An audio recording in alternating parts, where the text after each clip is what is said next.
Chapter 434. After 200 years of pondering and deliberating, Qin finally grasped the true meaning of the word void that his master once mentioned. What is void? It is the void and also the void. Seeing through the void and encompassing all things. Even if you haven't eaten pork, have you not seen a pig run? Qin had long known the main characteristics of Dongshu stage cultivators. They can freely travel through the universe, make summer mustard bags, and even open up their own small plane in the void. Apart from that, the biggest characteristic of Dongshu stage cultivators is that they are full of energy. Dongshu stage cultivators have reached the peak of their ability to sense and use the spiritual energy of heaven and earth. Therefore, even if they don't actively guide it, they can easily influence the spiritual energy of heaven and earth nearby. Therefore, when Dongshu stage cultivators fight, any technique they use will be much more powerful than before. More importantly, as long as there is spiritual energy of heaven and earth nearby, Dongshu stage cultivators will never face the predicament of being exhausted. Because the speed at which they breathe in and out spiritual energy is far more than the consumption of their techniques. Therefore, in theory, Dongshu stage cultivators will have the absolute advantage even if they are surrounded by countless Yuanying stage cultivators. If we use gaming terms to describe it, it would be, Yuanying stage cultivators can't even break through the defense, how can they hurt Dongshu stage cultivators? Of course, the above is all that Qin can see. The significance of Dongshu stage is much more than that. Maybe the mysterious woman left too deep an impression on Qin, so after ending the tortoise-like state, Qin can no longer calm down. He can't help but think about the process of the woman's appearance. In a trance, Qin suddenly understands why he can't see the woman's face or hear her voice. That's because the woman is not in the same plane as him. Everything that Qin had seen before was merely a projection of the woman through countless small planes using her supreme magic power to appear in front of him. From the beginning to the end, the woman never really came to the dark space he was in. As for the terrifying aura that came after, Qin has reason to suspect. The Great Terror was actually trying to find out the true reason why the woman projected herself into this world. However, the woman had used some unknown method to prevent the Great Terror from discovering his existence. That was how Qin managed to survive. The two mysterious experts flashed past Qin's eyes like comets, but they left an extremely deep impression on him. Qin kept thinking about everything related to the mysterious woman. Purple flames and azure lightning. The mysterious woman had 9 chains. The Great Terror in the depths of the void, as well as his 200 years of contemplation and contemplation. All sorts of seemingly unrelated events converged together, suddenly. Qin understood. It was like playing the ice bucket challenge in the middle of winter. When a basin of ice water was poured over his head, he suddenly felt enlightened. The word void was too mysterious. It could be understood as both the void and nothingness. The former meant space, while the latter meant matter. In the dark space, there was only space and no matter. The only matter was himself. Just like the summer mustard seed bag, this dark space seemed endless, but in fact, it couldn't be any smaller. Since Qin was in the dark space, then he was part of the space, so the space was infinitely large for him. But if he jumped out of the space and looked back at this dark space, how big could it be? It might be as big as the sun, or as small as a speck of dust. But all of this, what did it have to do with him? He was no longer a reference object in it, but an observer outside of it. The sun might be big, but as long as he flew out of the solar system, the sun would become a tiny star. Everything was relative. Nothingness and the void. Space and matter. They seemed unrelated, but they were closely related. And this was obviously the so-called true meaning of the word void. Qin understood the key, so what he had to do next was to put his thoughts into practice. So, he closed his eyes again. This time, there were no more distracting thoughts in his mind. Understanding and breaking through are two different things. So, when Qin opened his eyes again, another 100 years had passed. A full 300 years. Qin had finally endured until this moment.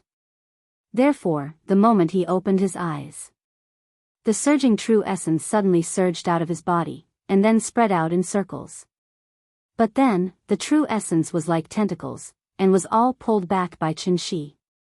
He was looking for the law threads left behind by the mysterious woman. When people walk through the snow, they would leave a trail of footprints on the snow.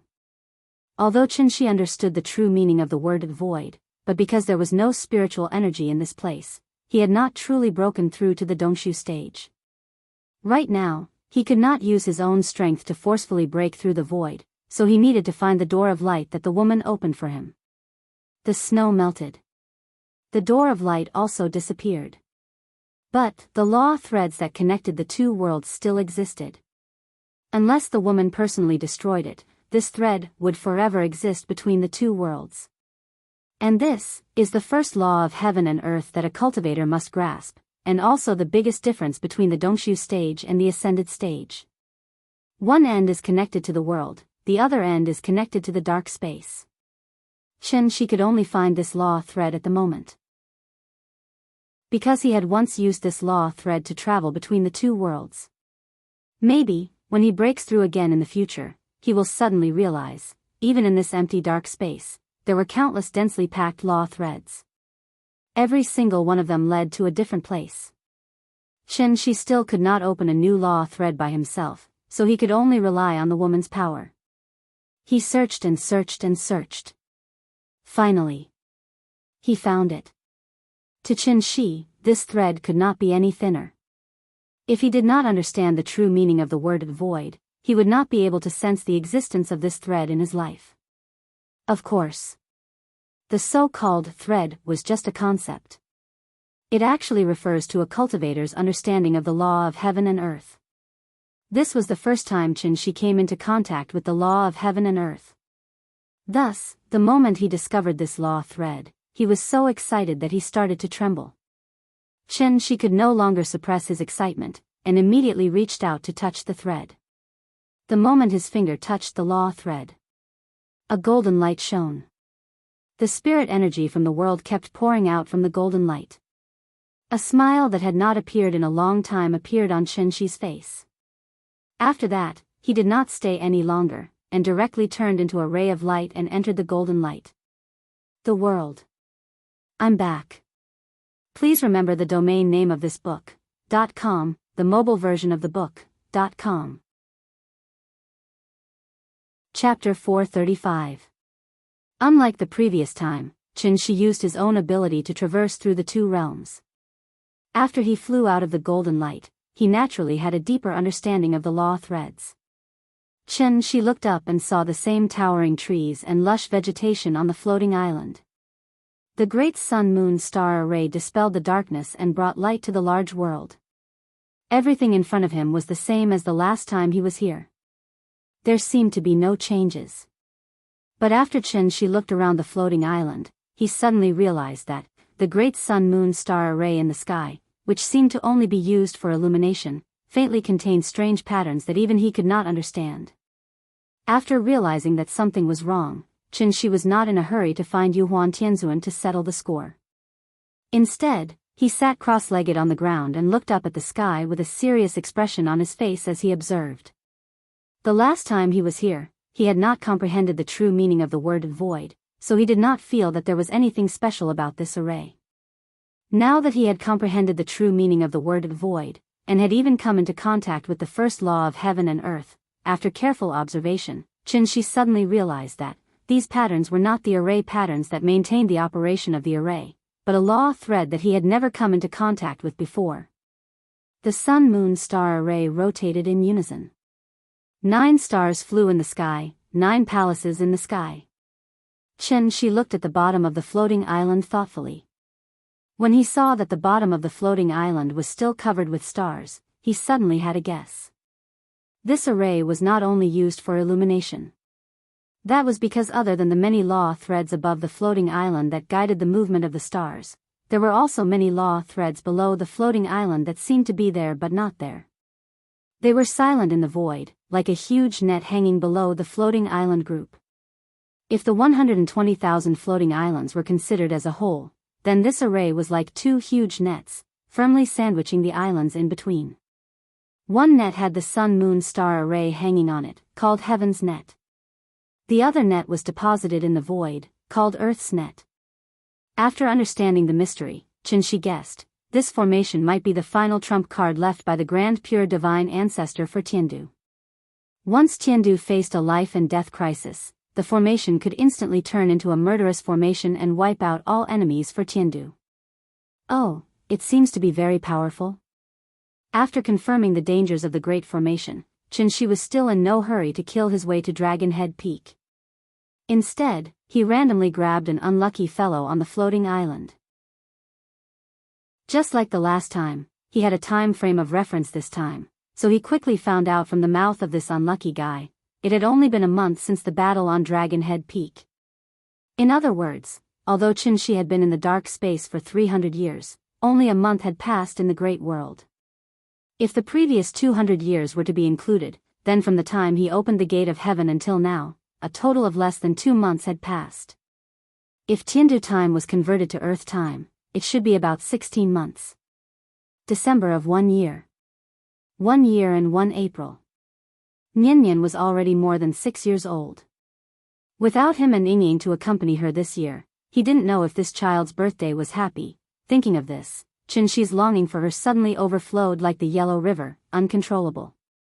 So, he didn't delay any longer. After casually knocking that unlucky fellow unconscious and throwing him to the side, Qinshi directly sat cross-legged in the air. As he entered a meditative state, the spirit chi of heaven and earth within a radius of 1,000 miles suddenly surged toward him like a tsunami. Under Qinshi's intentional guidance, the spirit chi of heaven and earth suddenly gathered in one place, almost turning into an almost translucent, huge funnel visible to the naked eye. The violent surge of spirit chi set off a huge storm. The storm spread in all directions, instantly causing several large floating islands in the vicinity to tremble. Rumbling noises kept ringing out. The nearby floating islands seemed to have experienced an earthquake. Not only were the residents on the islands terrified, but even the birds and beasts on the islands were so frightened that they scattered and roared. The spirit chi funnel grew larger and larger, and in a short while, it covered all the floating islands within a radius of 100 miles. And the spirit chi on the floating islands covered by the funnel all rushed toward bicker. The direction of the bickering was exactly where Qinshi was. He was using his own strength, draining the dragon veins of hundreds of floating islands. When the spirit chi of heaven and earth entered the body, there should be a refining process. However, Qinshi was like a large factory at this moment. As long as the spirit chi entered his body, after a few assembly lines of processing, it would completely become a part of his body. The spirit chi surged faster and faster, and the accumulation of vital essence also increased. Qinshi didn't hide his aura at all, so his aura was rising at a speed visible to the naked eye. The early stage of the soul formation realm, the middle stage, the late stage, and then the peak stage, under such crazy pressure, in just a few breaths' time, the accumulation of vital essence in Qinshi's body had already reached the peak. And as the funnel continued to expand, Qinshi's aura also became stronger and stronger. In the face of such a powerful aura, the residents on the nearest islands couldn't even stand steadily. At this moment, he didn't hide the killing intent in his heart. This killing intent seemed to have substance, and in the end, it turned into an invisible long sword. It soared into the sky and cut through the clouds. The sword pointed to the Dragon Head Peak. Bang! Bang! Bang! Hundreds of dragon drums sounded at the same time, and the dense drum sounds poured down like a rainstorm. At that moment, even the god generals on duty on the various islands were stunned. But then, they were like cats whose tails had been stepped on, and they couldn't help but let out a long cry. Enemy attack! Enemy attack! Enemy attack! In an instant. Everyone was in a panic, and the sky shook. Yuhuan Tianzuan was discussing something with the celestial venerables in the Emperor Hall. When they suddenly heard the warning of the 5 divine generals, a trace of surprise flashed across the faces of the celestial venerables. Since they were called the celestial venerables of the 10 directions, there were naturally 10 celestial venerables in Tiandu. She was lucky last time and just happened to arrive at Dragon Head Peak when the other celestial venerables were patrolling, so he only met the three celestial venerables, Yu Huan, Miao Fa, and Xianzhen. But today was different, with Yu Huan Tianzuan as the leader. Yu Jiang, Taihua, Yinghua, and the other celestial venerables were all present at this moment. Therefore, after hearing the divine general's warning, Yu Huan Tianzuan's face darkened on the spot. It must be him. He was lucky enough to escape last time, and now he dares to come back. Does he really think there's no one in Tiandu? Before he finished speaking, Yu Huan Tianzuan summoned the Jade Huan glazed cup, and then suddenly turned into a ray of light, rushing towards the direction of the dragon drum. Seeing this, the seven celestial venerables who had not experienced the battle on Dragon Head Peak couldn't help but look at each other in dismay. Was there a need to be so excited? Chapter 436. Other than Yu Huan, Miao Fa, and Xianzhen, the other celestial venerables had never personally fought with Qin Shi, so their understanding of Qin Shi came from the battle recordings on the Xian Tian mirror.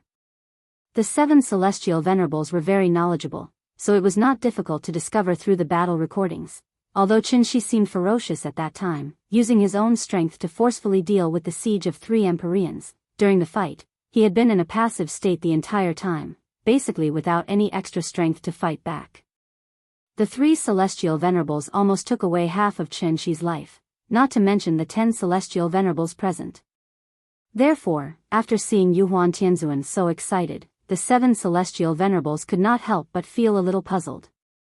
Looking at Yu Huan's aggressive manner, could it be that he had some personal grudge with that person?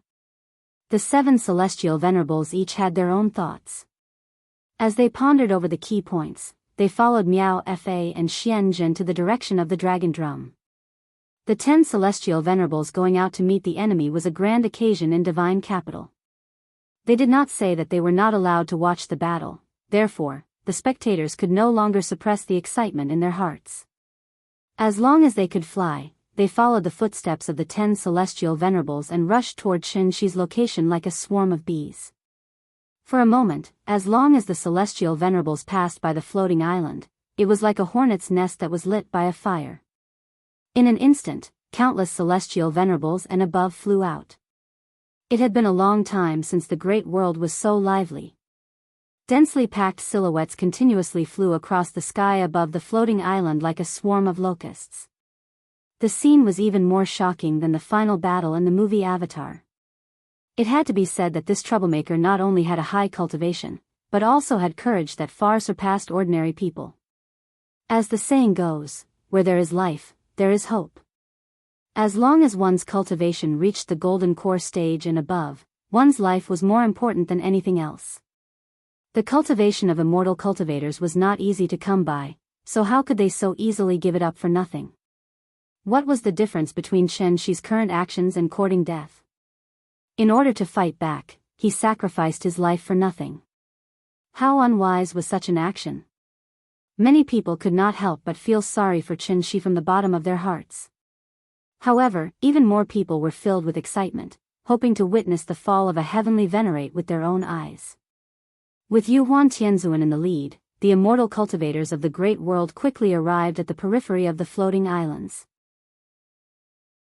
The funnel that looked like a canopy of clouds had now turned into a gigantic cloud vortex, enveloping almost all of the floating islands within 1,000 miles. As the heaven and earth spirit chi continuously flowed into the center of the funnel, the floating island enveloped by the funnel gradually lost its vitality. At this very moment, the cloud vortex above the floating islands was like a ferocious beast from ancient times.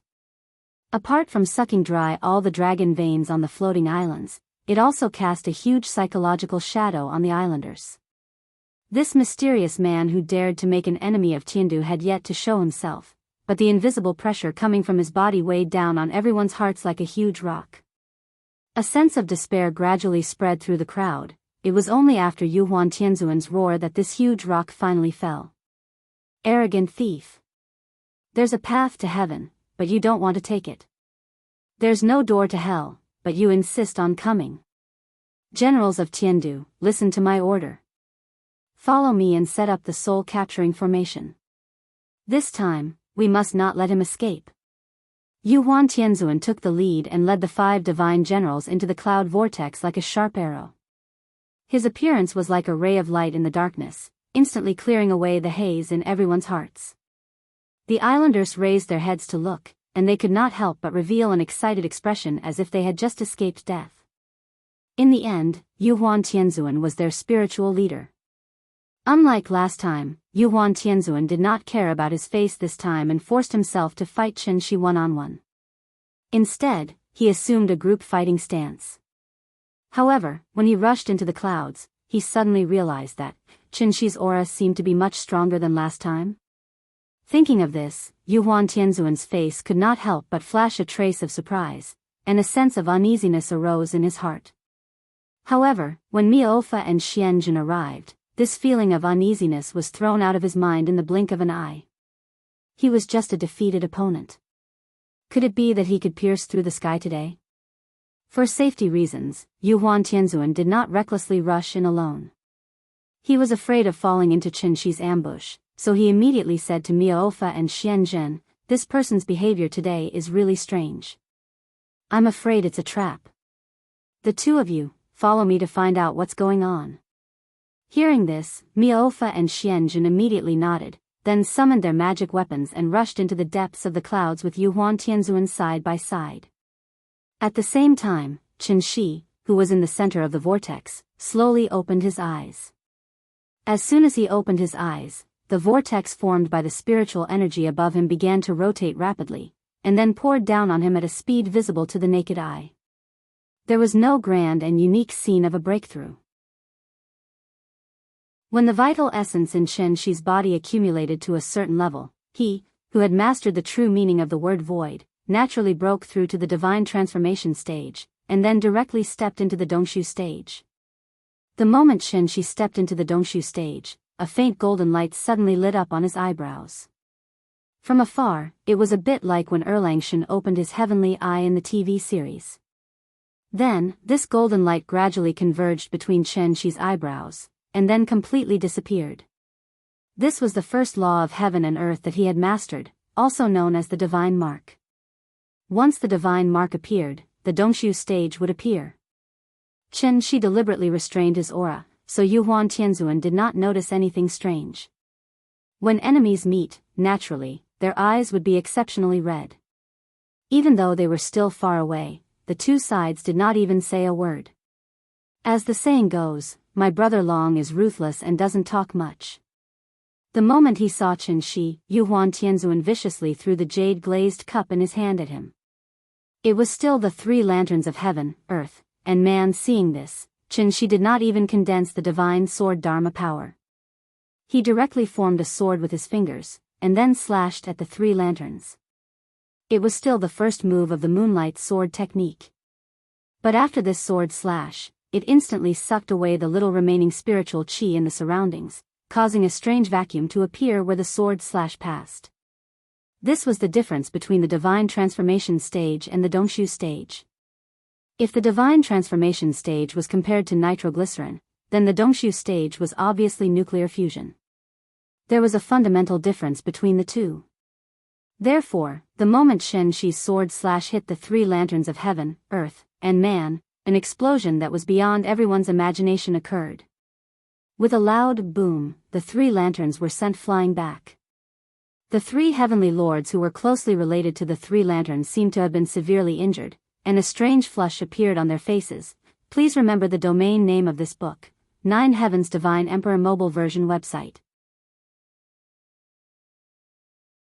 Chapter 437.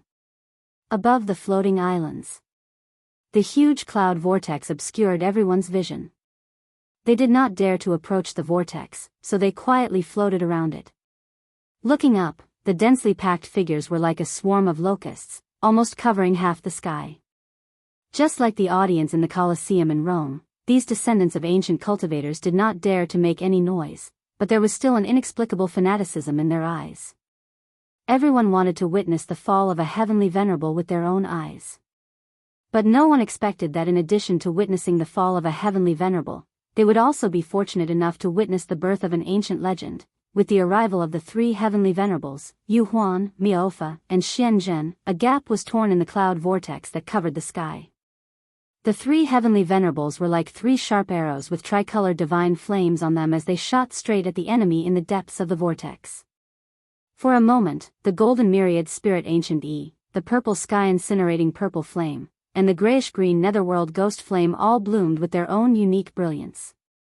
The three flames intertwined and rose, burning fiercely, almost instantly burning away a large portion of the cloud vortex. At the same time, it also cleared the vision of the spectators. And it was precisely because of this clear vision that everyone witnessed what happened next with their own eyes. After the green sword light and the tricolored divine flame collided in the air, it was like a sharp sword piercing through a glass window. It strangely felt like a mirror shattering in the void. Boom! Following a huge explosion, a formless shockwave spread out. Wherever the shockwave went, spiritual energy surged and wreaked havoc. The spectators closer to the center of the battlefield felt as if their chests had been hit by a battering ram. They were actually sent flying by this invisible force just like that. All of you, back off. Back off at least 5 kilometers. Divine generals of 5 directions, listen up. No one is allowed to come near this place. Fortunately, there were not only 3 heavenly venerables present today. The 7 heavenly venerables, including Yujiang, Taihua, and Ninghua, who had arrived later, saw the intensity of the battle and simultaneously pulled up a protective barrier around the periphery, saving many people and time. Although it was only the first move, the intensity of this battle was far greater than the battle on Dragon Head Peak. Feeling the powerful true essence fluctuations, the 7 celestial venerables' faces suddenly flashed with a trace of surprise. It was no wonder that Yu Huan would put on such a solemn expression. If it was a one-on-one battle, it was likely that none of the 10 Empyreans present were his match. In a battle between experts, one move was enough to determine the truth.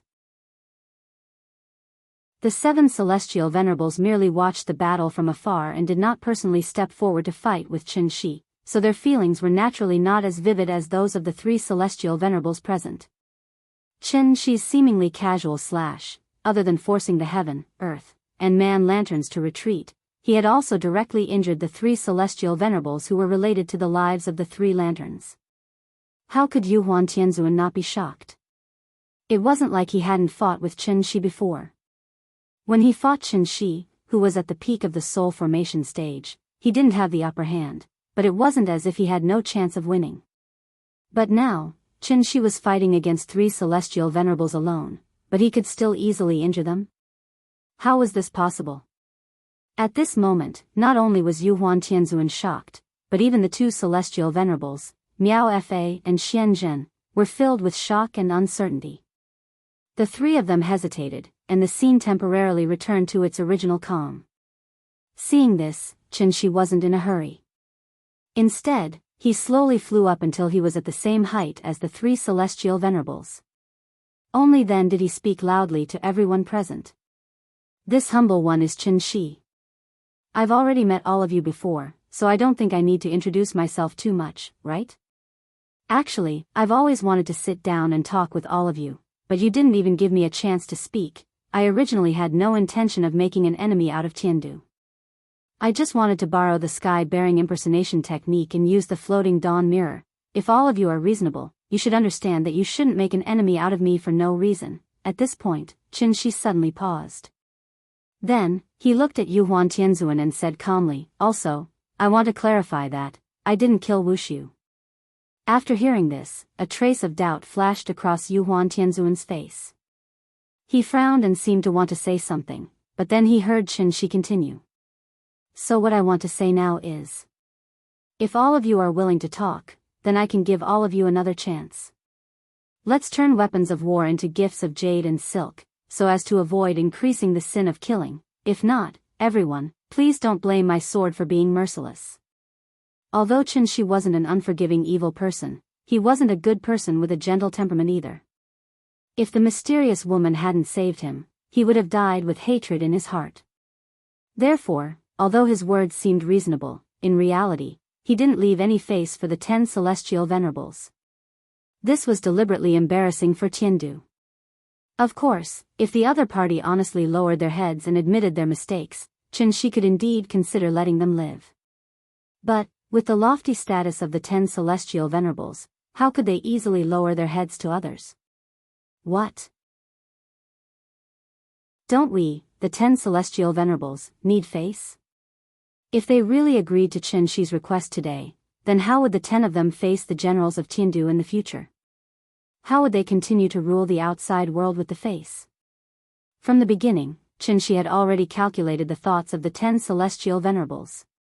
The reason why he wasted his breath was actually just to give himself a good reason to make a move so that he could be more decisive when he took action later. Speaking of which, Qin was really a little mischievous, as expected. It would have been better if he hadn't said those words. After saying that, the 10 celestial venerables' expressions changed greatly. Among them, Celestial Venerable Sun Blaze, who had the most fiery temper, was so angry that he directly summoned his natal magic treasure, Heaven-Splitting Axe. After that, Celestial Venerable Sun Blaze ignored Celestial Venerable Yu Zhang's obstruction and rushed toward Qin with his giant axe. Little thief, don't be so arrogant.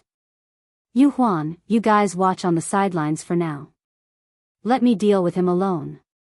Yu Huan, Miaofa, and Xianjun couldn't gain any advantage over Qin, but Celestial Venerable Sun Blaze didn't believe it. He raised his giant axe and fiercely chopped at Qin. Axes were different from swords. They were designed to be heavy and powerful, and must kill in one hit. Therefore, as Celestial Venerable Sun Blaze chopped down with his axe, a strong wind immediately blew in the air. In terms of power, it was even more ferocious than the 3 lanterns of heaven, earth, and man. This kind of fighting style that only focused on killing and disregarded defense was actually very rare among immortal cultivators. Celestial Venerable Sun Blaze relied on the indomitable fierceness in his bones to fight for the position of Celestial Venerable. Therefore, even if his cultivation wasn't at the top of the 10 Celestial Venerables, not many people dared to casually fight with him. He was a living brute. But today, this brute met an opponent who was even more reckless than him. Come on. Seeing that the giant axe was about to arrive, Qin's face suddenly flashed with a trace of excitement. He made a grabbing motion with his left hand, and a saber-like materialization weapon condensed in his hand. Then, Qin held the saber in his hand and directly faced the giant axe. Using strength to overcome strength. Using force to meet force. He wanted to take this opportunity to gauge the absolute power that he now possessed. Chapter 438. Just as Celestial Master Blazing Sun was wielding his heaven-splitting axe and using all his strength to execute the 36 moves of the Heavenly Dipper axe technique, Qin's mood could be accurately described with one idiom, and that was, elation at the sight of a prey. Different cultivation methods would naturally lead to different combat habits for immortal cultivators. Based on Qin's previous combat style, when faced with such a ferocious cultivation technique, Qin would definitely not meet it head-on. Instead, he would constantly twist and turn and restrain his opponent until he found a flaw in his opponent's aura. Only then would he decisively strike with his sword, hoping to achieve the desired result in one strike. The axe technique was ferocious, while the sword technique was nimble. Each of the 18 types of martial arts had their own unique characteristics. It was not easy to judge which one was better and which one was worse. It was also because of the characteristics of the axe technique that Celestial Master Blazing Sun's move was not necessarily exquisite. However, it was definitely incomparably violent. Even if Yu Huan and the others joined forces, they did not dare to meet it head-on. Of course, just because Yu Huan and the others did not dare to meet it head-on did not mean that Qin did not dare to meet it head-on. This was his first battle after stepping into the insightful emptiness realm, so he naturally treated this battle as a testing ground for his sword. Therefore, Qin abandoned the sword technique he was most proficient in and instead used the Red Sun Saber technique, which he had not used often before. He was prepared to meet Celestial Master Blazing Sun's axe head-on, hoping to see how much progress he had made. Therefore, the moment he raised his hand and swung his saber, Saber Chi was born, instantly cutting through the void and soaring into the sky. At the same time, the area within a radius of several hundred feet was shrouded in Saber Chi, as if it wanted to destroy everything within range. It was impossible to dodge and was at the mercy of others. And this was the third move of the red sun saber technique: one saber cleaves the sky, one with the saber. Great clumsiness turned into simplicity, one saber was enough. As the heaven-splitting axe came crashing down, a bright saber light with a hint of coldness shot out from the tip of the saber. Then, with an incomparably violent and domineering aura, it slashed directly at the incoming celestial master blazing Sunday. At this moment, almost all the spectators, including the 10 celestial masters, could not help but hold their breaths, for fear of missing any exciting scenes. However, what happened next disappointed them. For some unknown reason, the moment the tip of the saber touched the edge of the axe, the giant axe formed from celestial venerate sun blazes true yuan chi melted like snow under the blazing sun and slowly dissipated into the void. This feeling was very strange. It was as if one side was holding a tempered steel knife, while the other side was holding an axe carved out of ice. Therefore, as soon as the two came into contact, the axe shattered into countless ice shards. Sigh, seeing this, Qin sighed silently. In the end, he still couldn't hold it in. After all, how could he, who had already grasped the laws of heaven and earth, be like before, only rely on the enormous amount of true essence to fight? If that was the case, wouldn't a Dongshu stage Xiuxianist become a brute with nothing but brute strength? In fact, the moment Heavenly Venerate Sunblaze swung his axe, Qin saw numerous law threads on his body. Therefore, he only needed to cut off one of them to easily neutralize Heavenly Sovereign Sunblaze's attack. Until this moment, Qin finally understood the gap between the Divine Transformation stage and the Dongshu stage. True Yuan was no longer the only standard to measure one's strength. Understanding and grasping the laws of heaven and earth was the direction he needed to study in the future. The more laws he grasped, the closer he was to the Great Tao. So, unknowingly, he had already reached this step. Thinking of this, Qin excitement from his breakthrough immediately calmed down. When he turned his head to look at Yu Huan Tianzuan and the others again, there was only a pale feeling left in his heart. That was, dull and uninteresting. So what if they were Tiandu? So what if they had more people? They were no longer on the same level. The reason was simple. It was like an adult fighting kindergarten children. Even if there were 100 children standing opposite him, he wouldn't feel any pleasure after destroying them. Punch at the Nanshan nursing home, kick at the Beihai kindergarten. This was just a joke. Perhaps this was the after effect of advancing to the next level. At this moment, in Qin eyes, this great world that carried all the hopes of the ancient cultivators was no different from the Beihai kindergarten. He silently looked around the room. Wherever he looked, the other party would reveal a nervous and somewhat flustered expression. It was just a casual slash. Heavenly Sovereign Sunblaze, who was known for his martial prowess in the divine capital, was seriously injured. Now, he had been brought back to the Dragon Head Peak by the divine generals to heal. Seeing this, the remaining 9 heavenly sovereigns immediately took out their life magic treasures as if they were facing a great enemy. They were prepared for any possible attacks from Qin. For a moment, there was a strange silence. When Qin saw their laughable expressions, he couldn't help but think of the mysterious woman in the dark space. Perhaps in the eyes of that mysterious woman, he should be as insignificant and laughable as these people in front of him, right? The Great Tao was endless. There was always a mountain higher than another. If he didn't jump into this small pond, he would never know how high the sky was and how wide the earth was. Thinking of the realm that the mysterious woman might reach, even Qin couldn't help but yearn for it. However, yearning was yearning, reality was reality. The reality was, Yingying was still waiting for him to save her. Niannian was still waiting for him to go home. What were they waiting for?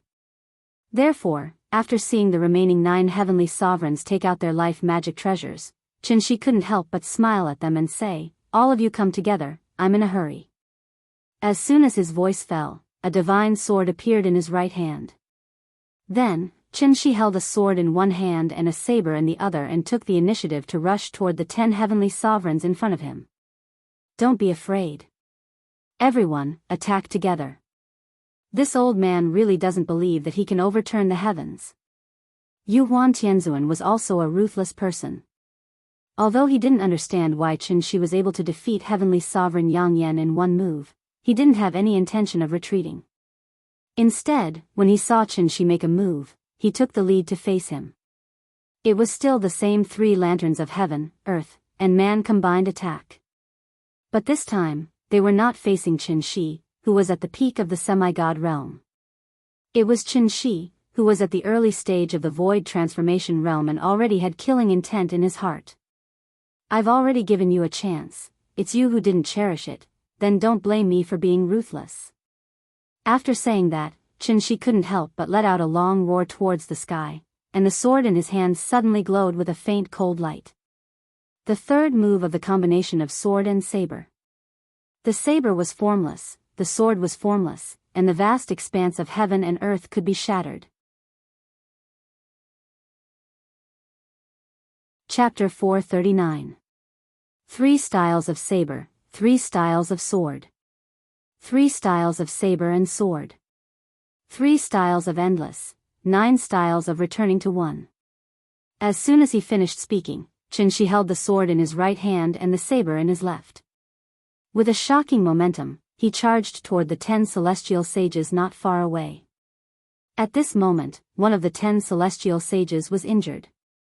Although the remaining 9 were a little worried about the strength that Qin Shi had shown before, after being provoked by Qin Shi again and again, the 9 celestial sages were obviously completely provoked. Evil thief, don't be so arrogant. This is the hinterland of Tiandu, under the shadow of the divine ancestor. How can you be so presumptuous? Everyone, let's take him down together. By Su Qingtian's order. As Yuan Tianzuan's words fell, the 9 of them no longer cared about their identity and almost simultaneously took out their famous natal magic treasures.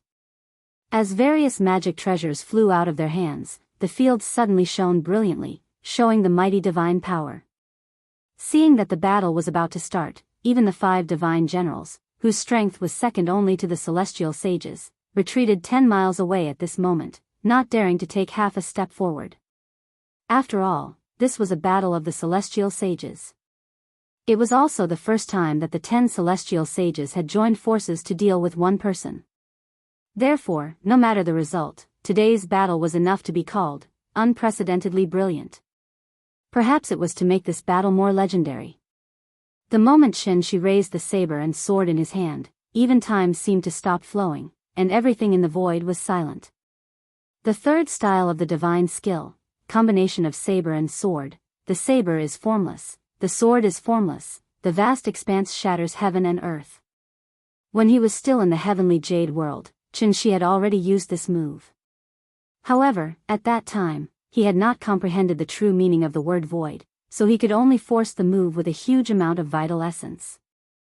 At this moment, Qin Shi finally stepped into the insightful void realm. Therefore, when he used this move again, he suddenly had a different feeling in his heart. It turned out that this move actually involved the application of the laws of heaven and earth, and could only be smoothly used by those above the insightful void realm. The saber is formless, the sword is formless. Its purpose was to shatter heaven and earth.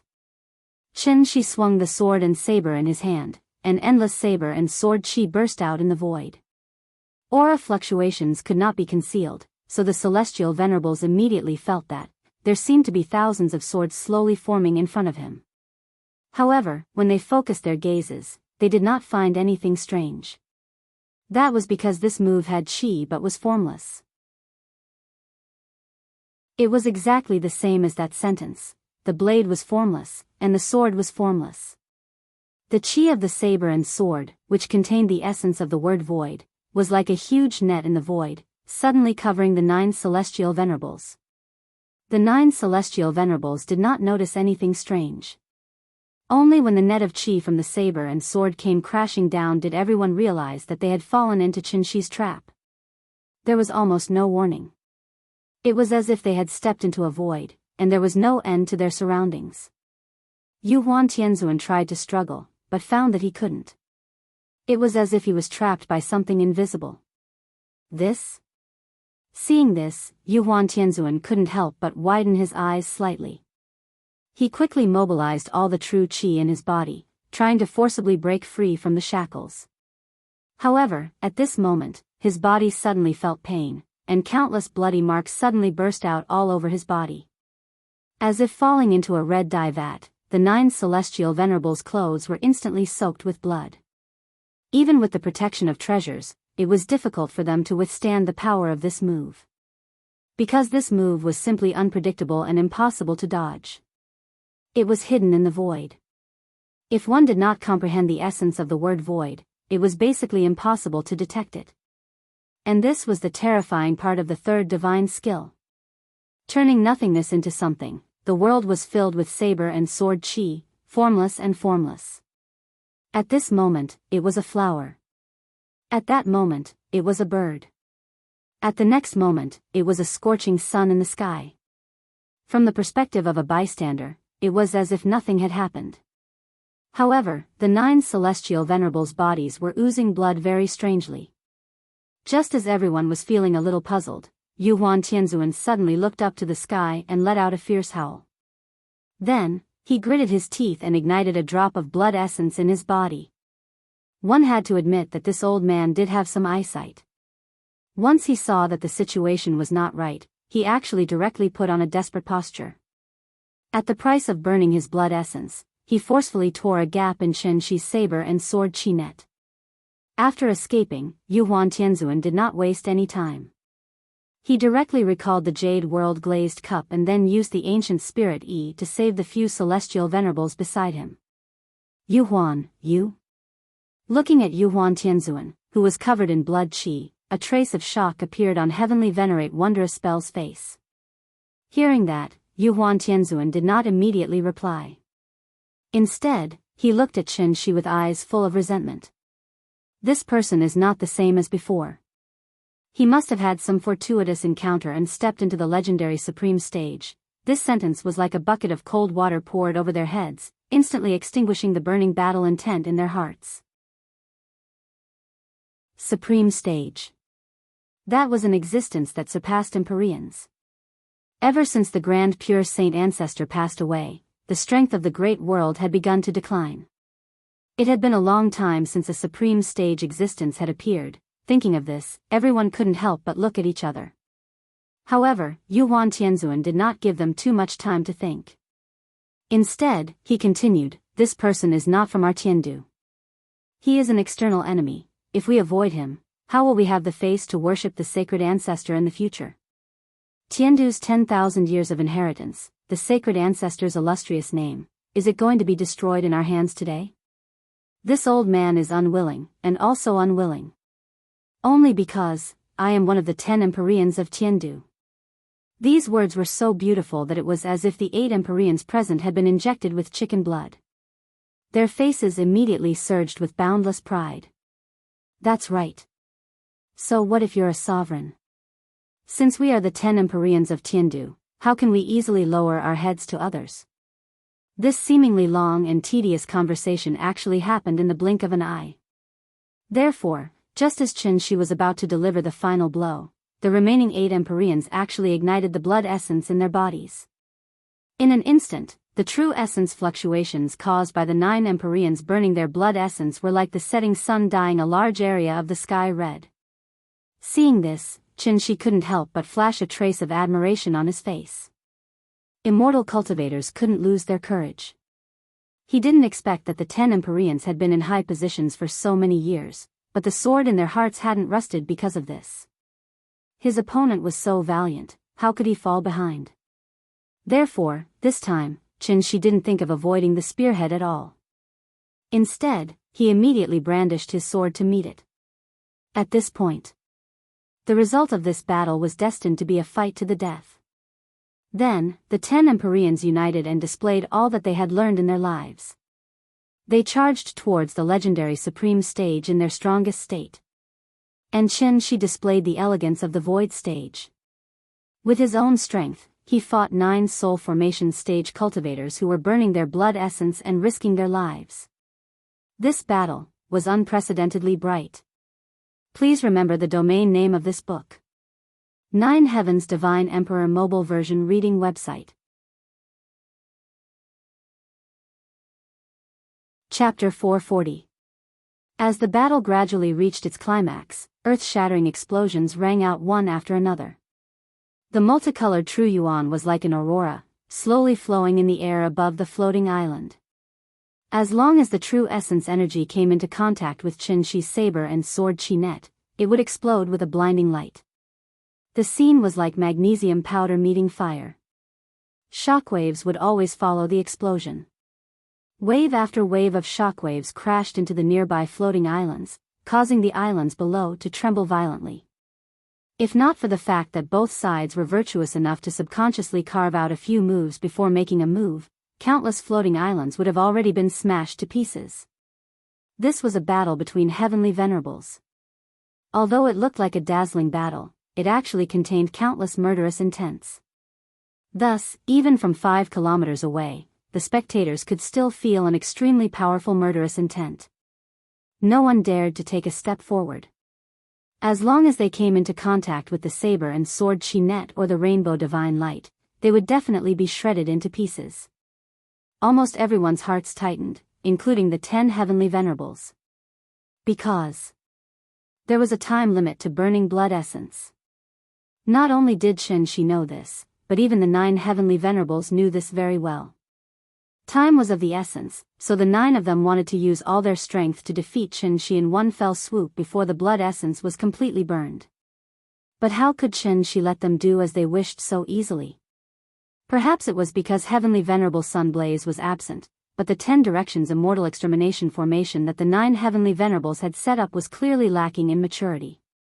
After grasping the true meaning of the word void, Qin Shi could always immediately discover the flaws in the 9 heavenly venerables' joint attacks even if he didn't deliberately pay attention to them.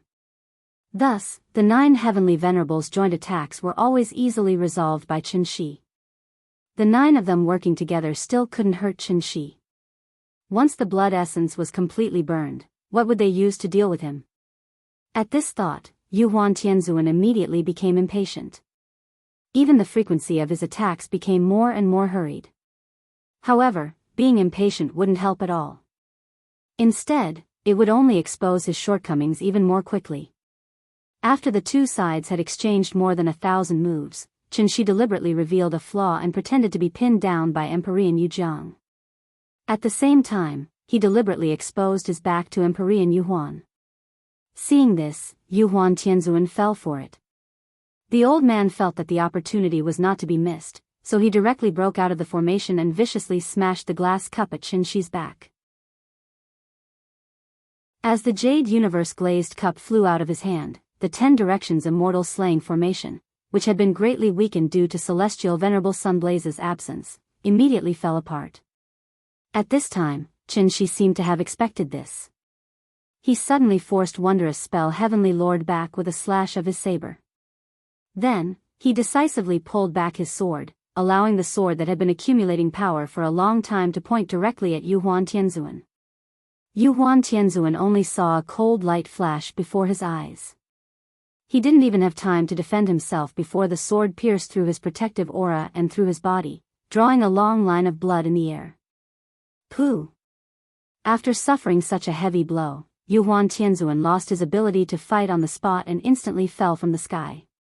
If Heavenly Lord Yinghua hadn't reacted quickly and caught him in time, Yuhuan Tianzuan would have fallen directly into the endless void below.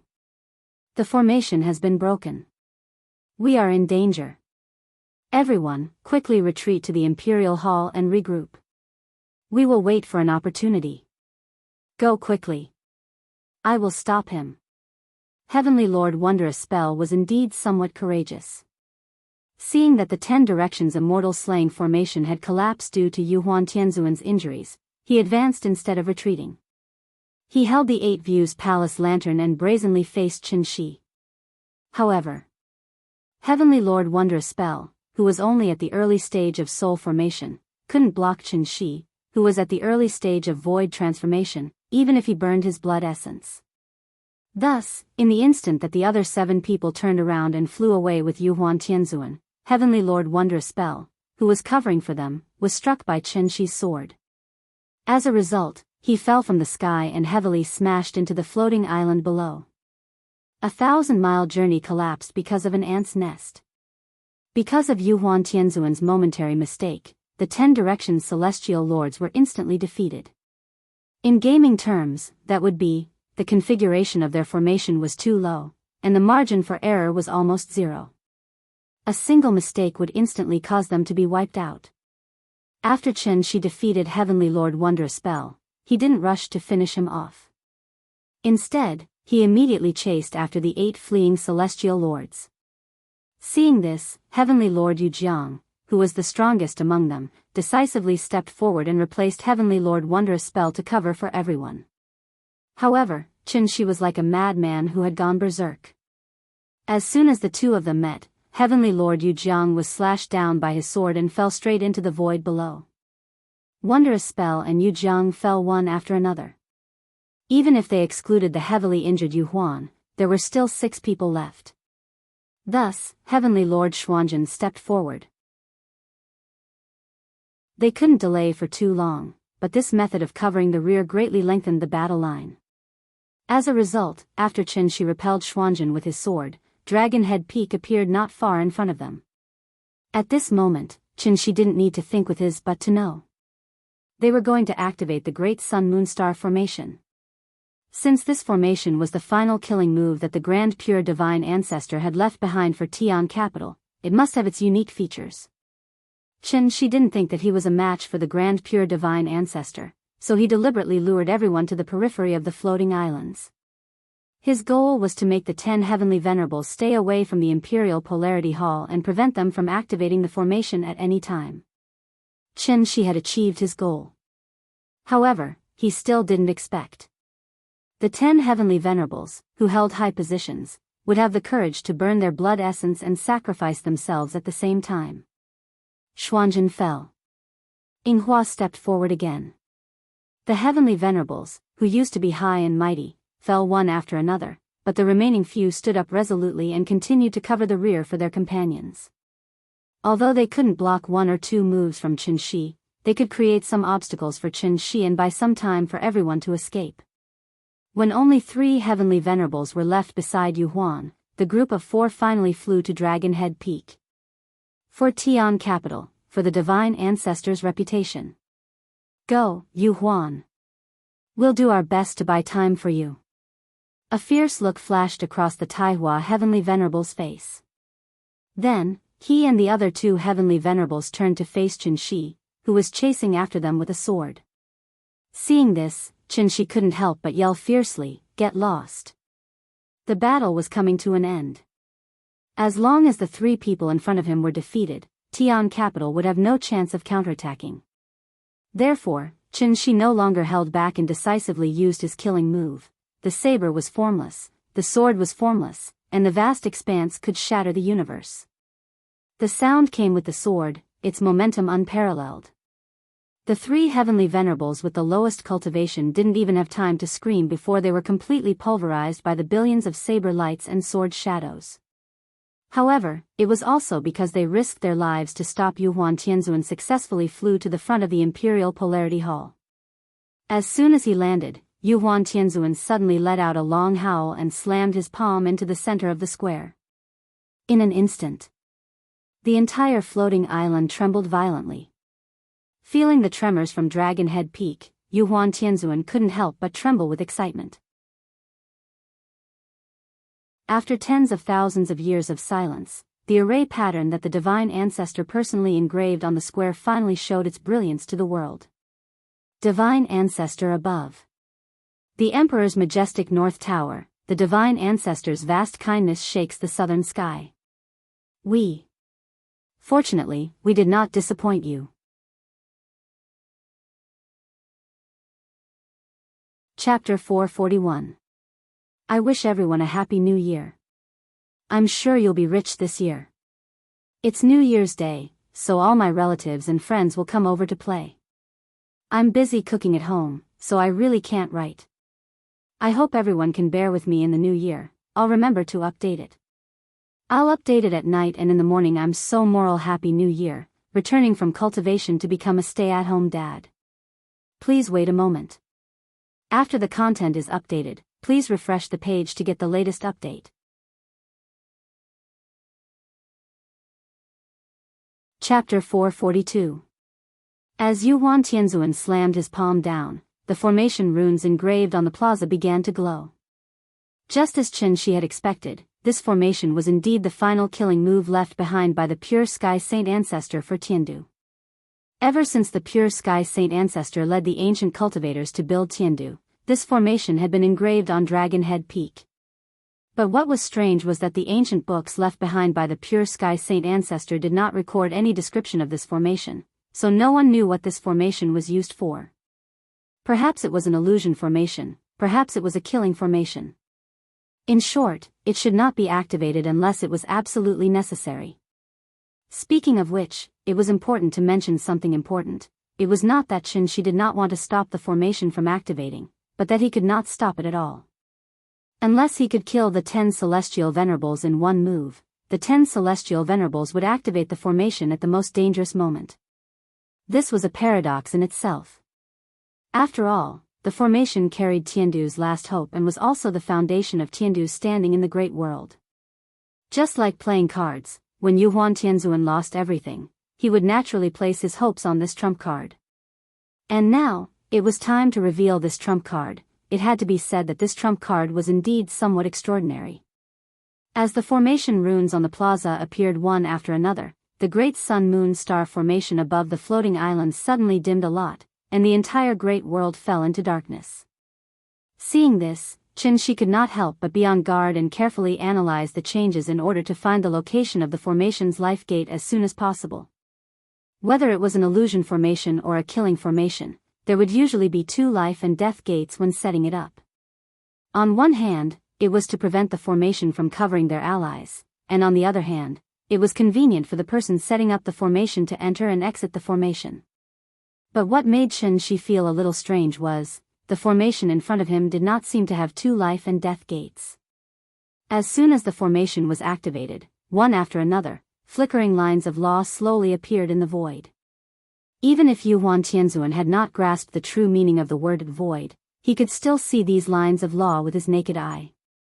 Of course, in Yuan Tianzuan's eyes, these lines of law were just waves of vital essence.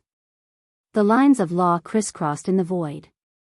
From afar, it looked like a large net covering the entire great world.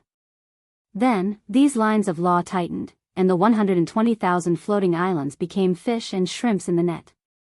At the same time, the soul mirror stored in the Imperial Hall suddenly released a dazzling golden light, and flew to the center of the plaza with a whoosh. The formation runes in the center was a circular shape, with a circular hole in the middle. After the soul mirror flew, it directly landed on the circular hole. Heavenly Venerable Yuan stared blankly at everything before him. Although the formation to Tianzuan was it to the sky, to it to was. However, just as he was absent-minded, the soul mirror actually automatically combined with the formation patterns. Immediately after, an extremely intense true essence fluctuation erupted, and actually blasted Heavenly Venerable Yuan flying far away all of a sudden. Something unexpected happened. The great world.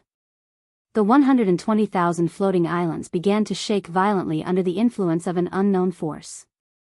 The spirit energy on the floating islands originated from the dragon veins on the various islands, but now, these dragon veins were like a volcanic eruption, gushing out and gathering at the peak of Dragon Head Peak. The spirit energy surged crazily in one place, and for a moment, it caused an unprecedented spirit energy tide in the great world. Seeing this, Qin Shi no longer cared about snatching the soul mirror, and turned to leave the center of the storm that had yet to form. But what he didn't expect was, even though he had already stepped into the insightful emptiness realm, he was still like a 3-year-old child in front of the Grand Pure One's laws. He couldn't use brute force to tear open this gradually tightening net. The inescapable net formed by the lines of law tightened, and the 120,000 floating islands gathered in one place. The floating islands in the center were still fine, as there was still some space between them, so no collisions occurred. But the floating islands at the edge were in trouble. Many of the floating islands were pushed by the net, and they collided with the nearest floating islands. The scene was so tragic that it was like a serial car accident on the highway. In an instant, mountains collapsed, the earth cracked, and rocks flew. The residents on the islands were howling in grief. After seeing the tragic situation at the periphery of the floating islands, Yuan Tianzun felt a chill run down his back, and his heart was filled with inexplicable fear. He would never have thought the formation left behind by the Grand Pure One was not to defend against enemies, but to destroy Heaven Capital's foundation. Grand Pure One, could this be the last hope you left for Heaven Capital? Hope. Ha ha ha ha ha. Seeing the floating islands in the distance continuously colliding and sinking, Yuan Tianzun was filled with despair. He wanted to use this opportunity to turn the tables, but who would have thought the result would be like this? After receiving such a blow, Yuan Tianzun suddenly seemed to have gone crazy, and he couldn't help but sit at the edge of the square and laugh wildly. Unlike Yuan Tianzun's despair, Qin Shi seemed to have realized the crux of the matter. Thus, he immediately turned and rushed toward the soul mirror in the center of the square, and at the same time, he slashed out with his sword in an attempt to destroy it. Qin Shi had used 10% of his strength in this attack. But after he slashed out, the soul mirror embedded in the center of the square was like a black hole, and it almost instantly swallowed up the sword light. Even a stone thrown into the water would cause a splash, but Qin Shi's sword light did not even cause a ripple. Seeing this, Qin Shi did not panic. Instead, he continued to slash at the soul mirror, trying to forcibly stop the formation's operation. But no matter how many times he slashed, the result was the same. As soon as the sword light approached the soul mirror, it seemed to be affected by something and was directly swallowed up by the soul mirror. It did not even cause the slightest movement, and it disappeared without a trace. And just as Qin Shi was thinking about how to destroy the formation patterns in the square suddenly emitted a faint energy fluctuation like an energy cannon that had been fully charged. Qin Shi sensed that something was wrong. Just as he was about to take a closer look, the soul mirror in the center of the square suddenly emitted a blinding light. The light was so strong that it was not inferior to the sun. Qin Shi subconsciously blinked. But at this moment, an extremely strong gravitational force suddenly came from where the soul mirror was. Qin Shi was caught off guard and was directly pulled to the ground by this gravitational force. At the same time, all the floating islands that were enveloped by the light were like space stations that had lost control and were rapidly flying toward the center of the light.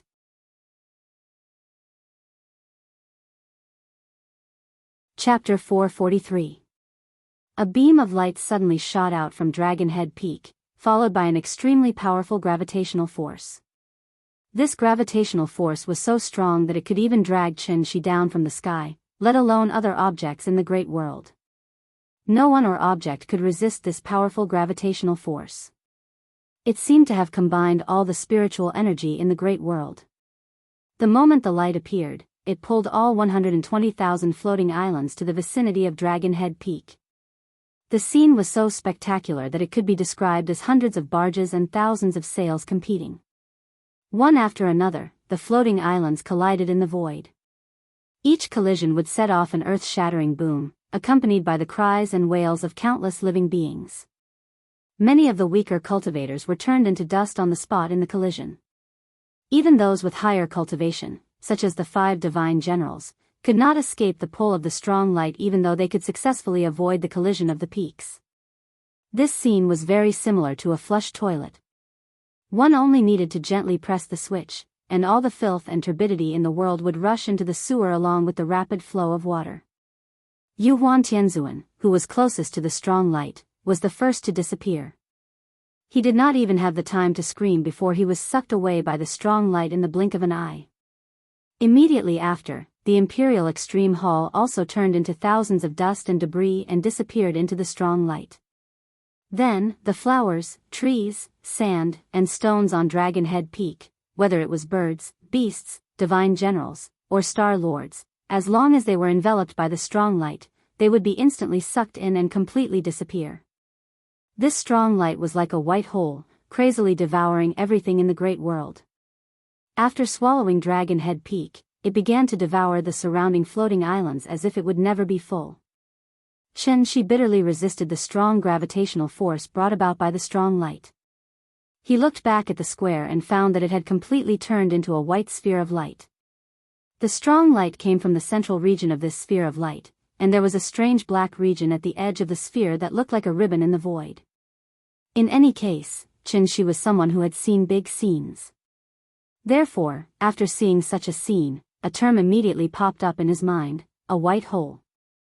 One must know that in the vast universe, in addition to the black hole that could even swallow light, there was also an existence with a completely opposite nature. This was the white hole. To put it simply, if the black hole was the entrance to a certain space, then the white hole would be the exit of this space. The black hole was responsible for swallowing, while the white hole was responsible for spitting. Once the Grand Pure Saint Ancestor's Sun-Moon Star formation was activated, all the objects in the large world would be gradually wrapped up in an inescapable net and stuffed into a white hole. Then, through the white hole, these objects would be sent to another unknown world. Chen Shi didn't want to be sent to some strange place again. Therefore, when he realized the true function of the formation, he used all his strength and began to struggle madly. In any case, he was at the Dongshu stage. Thus, his efforts played a certain role in the end. As a result, he was able to successfully go against the current and arrive at the border of the heavenly network. The heavenly network was formed by the threads of law. Chen Shi tried to touch it, but realized that these laws weren't something he could control at his current stage. Therefore, he immediately took out the sword in his hand and tried to tear this large net apart with brute force. However, no matter how hard he tried, the large net didn't budge. And as the inescapable net tightened, by the time most of the 120,000 floating islands had been swallowed up, Chen Shi was like a fish in a net. She could only watch in despair as she was continuously dragged towards the white hole by the large net, F***CK. After some time, when Chen Shi regained consciousness, he realized that he was in an unfamiliar vacuum environment. This vacuum environment was different from the dark space Chen Shi had been in before. There were radiation, magnetic fields, rays, and various dust impurities that Chen Shi was familiar with here. He calmed himself down and looked up. To his surprise, there was a gigantic planet beside him. This, Chen Shi was shocked. He immediately flew out of the rubble and came to the star belt of this planet. Earthlings grew up looking at pictures of the 8 major planets in the solar system. Thus, Chen Shi recognized it at a glance. This gigantic planet with a ring around it was none other than Saturn. Had he returned to the solar system? Thinking of this, Chen Shi was suddenly excited. He quickly flew out of the star belt and went straight to the periphery of Saturn. A bright red star entered Chen Shi's eyes, the sun. It really was the sun. The final trump card that the Tai Ching ancestor left for Heaven Capital was actually a teleportation array that led directly to the solar system. Chen Shi looked back and saw that the 120,000 floating islands had all turned into ruins and were completely merged into Saturn's star belt. Yu Huan Tianzuan's aura was still there. Except for Taihua and the other 2 who were killed by Chen Shi, the auras of the remaining 7 heavenly venerables were still there. They did not die because of the activation of the array. However, while the 10 heavenly venerables were fine, the residents of the Great World were in trouble. Only those whose cultivation had reached the golden core stage and above could maintain their vitality in the universe and luckily escape this disaster. However, even in Heaven Capital, there were only a few people whose cultivation had reached the golden core stage and above. As for those unlucky people whose cultivation had not reached the golden core stage, right now, they had already turned into ice-cold corpses one after another. There was no pain or wailing. Just like that, they died peacefully the moment the array was activated. There were at least tens of millions of them. Seeing this, even Chen Shi, who had long been accustomed to death, could not help but feel sad at this moment. After this battle, the vitality of the ancient cultivators was greatly damaged. It also almost shook the foundation of Heaven Capital that had been passed down for tens of thousands of years. Chen Shi originally only wanted to go to the Great World to find the soul mirror and use it to get Ying back. Who would have thought that this trip would be so complicated? Perhaps, the Tai Ching ancestor had considered the instability of the great world from the beginning, so he deliberately left behind such an arrangement of cutting off the tail to survive and abandoning the rook to save the king. After all, Earth was their home and where their roots lay. Chen Shi's cultivation was the highest, so he woke up the fastest. Thus, he quietly floated in the void and began to seriously consider the next problem of how to deal with the aftermath. Right now, the core strength of Heaven Capital was gathered in the solar system. If he left it alone, even without the 10 heavenly venerables, the 5 divine generals would be enough to flatten the solar system. But if he wanted to eliminate them all in one fell swoop, wouldn't it be too cruel? How should he deal with it? This was really a complicated problem.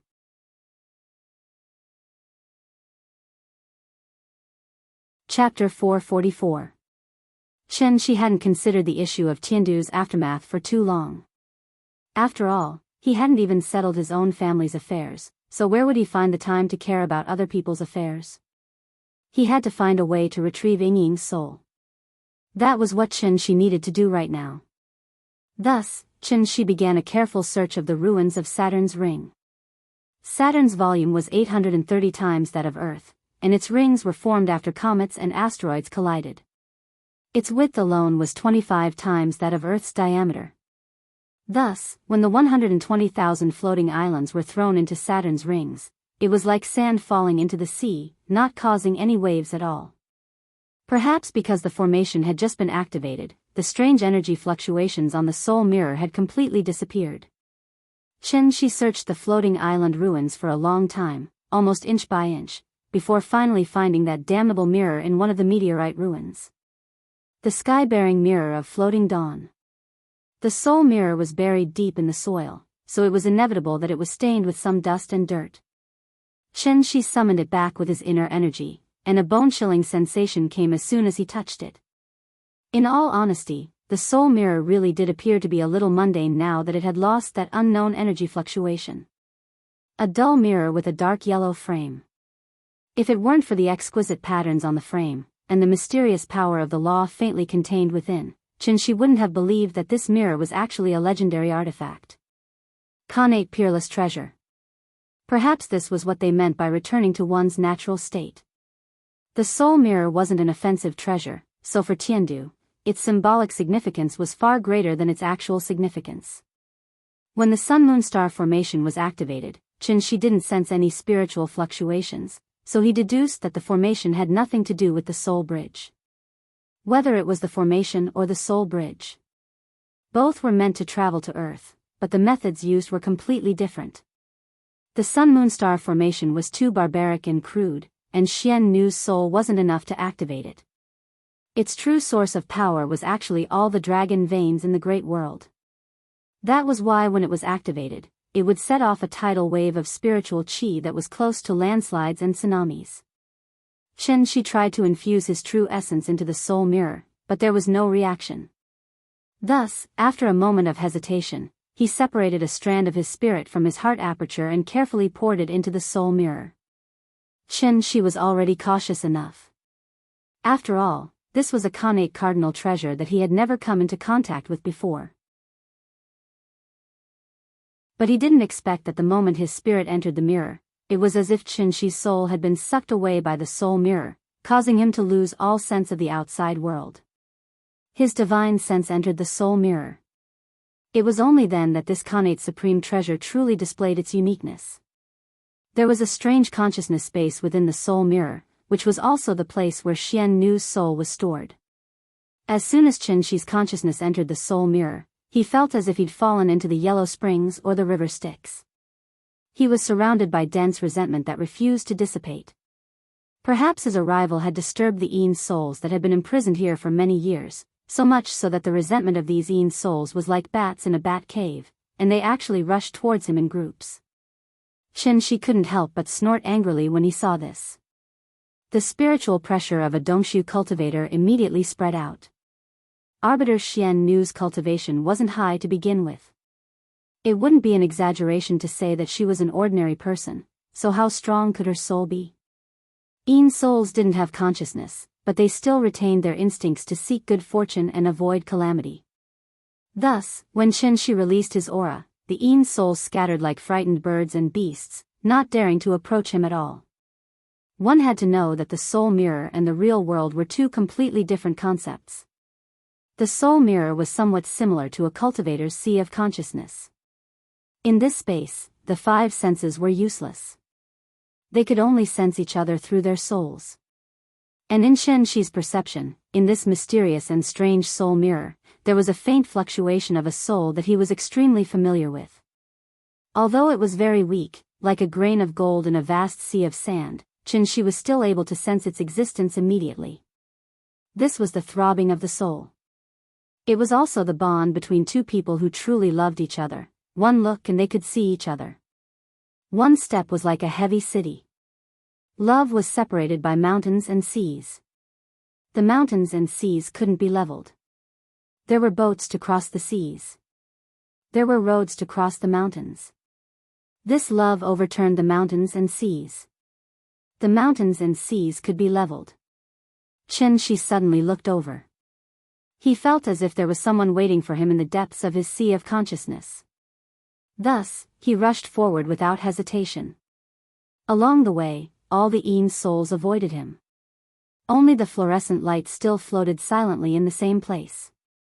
In the blink of an eye, Qi arrived at the position of the fluorescent light. "Ying, is it you? I'm here to pick you up." As he spoke, he tried to reach out to the fluorescent light. However, he completely forgot that he was in a space similar to the heart aperture. There was no way he could directly touch the other party.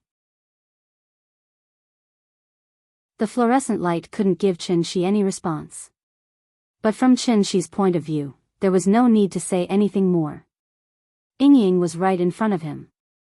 As long as he brought this fluorescent light back to Earth, Ying would naturally wake up.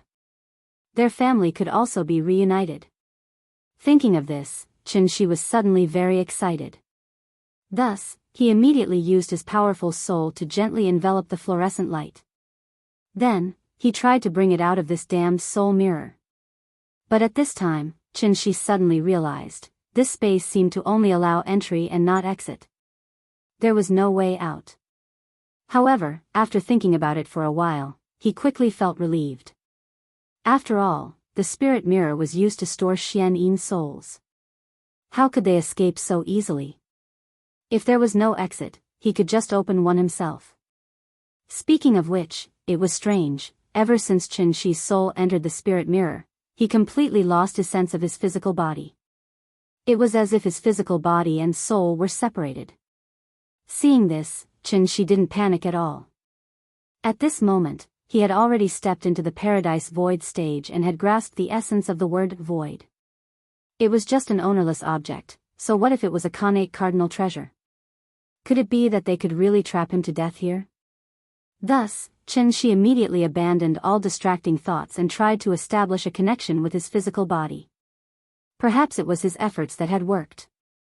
Not long after that, the physical body that he had left on the outskirts of Saturn sat down in mid-air with its legs crossed as if it were an electrified robot. At the same time, it began to inject its own energy into the soul mirror. The spirit mirror was not Qi's magic treasure, and it didn't have an instruction manual. Therefore, he could only rely on his experience to determine that activating the spirit mirror required a huge amount of true core. Qi originally planned to activate the spirit mirror to release the imprisoned Yin souls.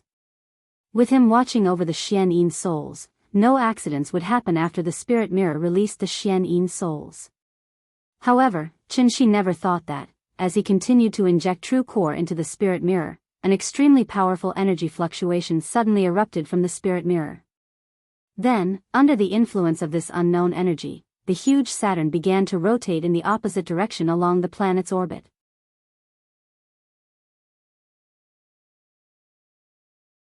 Chapter 445. The so-called revolution was the circular movement of the 8 planets around the Sun. Every time the Earth revolved around the Sun, it meant that another year had passed.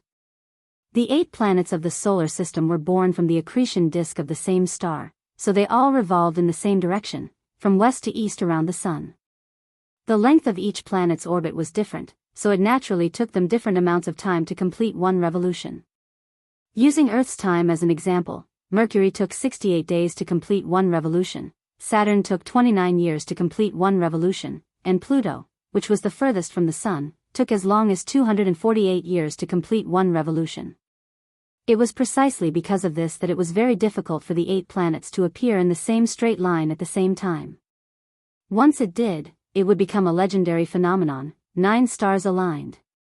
Ever since the birth of human civilization, there had never been a true 9 stars aligned. Although there was a 7 stars aligned on May 20, 2000, it was only a convergence of 7 stars. The more planets there were, the more difficult it was for them to converge in a straight line at the same time. This was a geometrical problem. Compared to the age of the planets, human civilization was still far too short.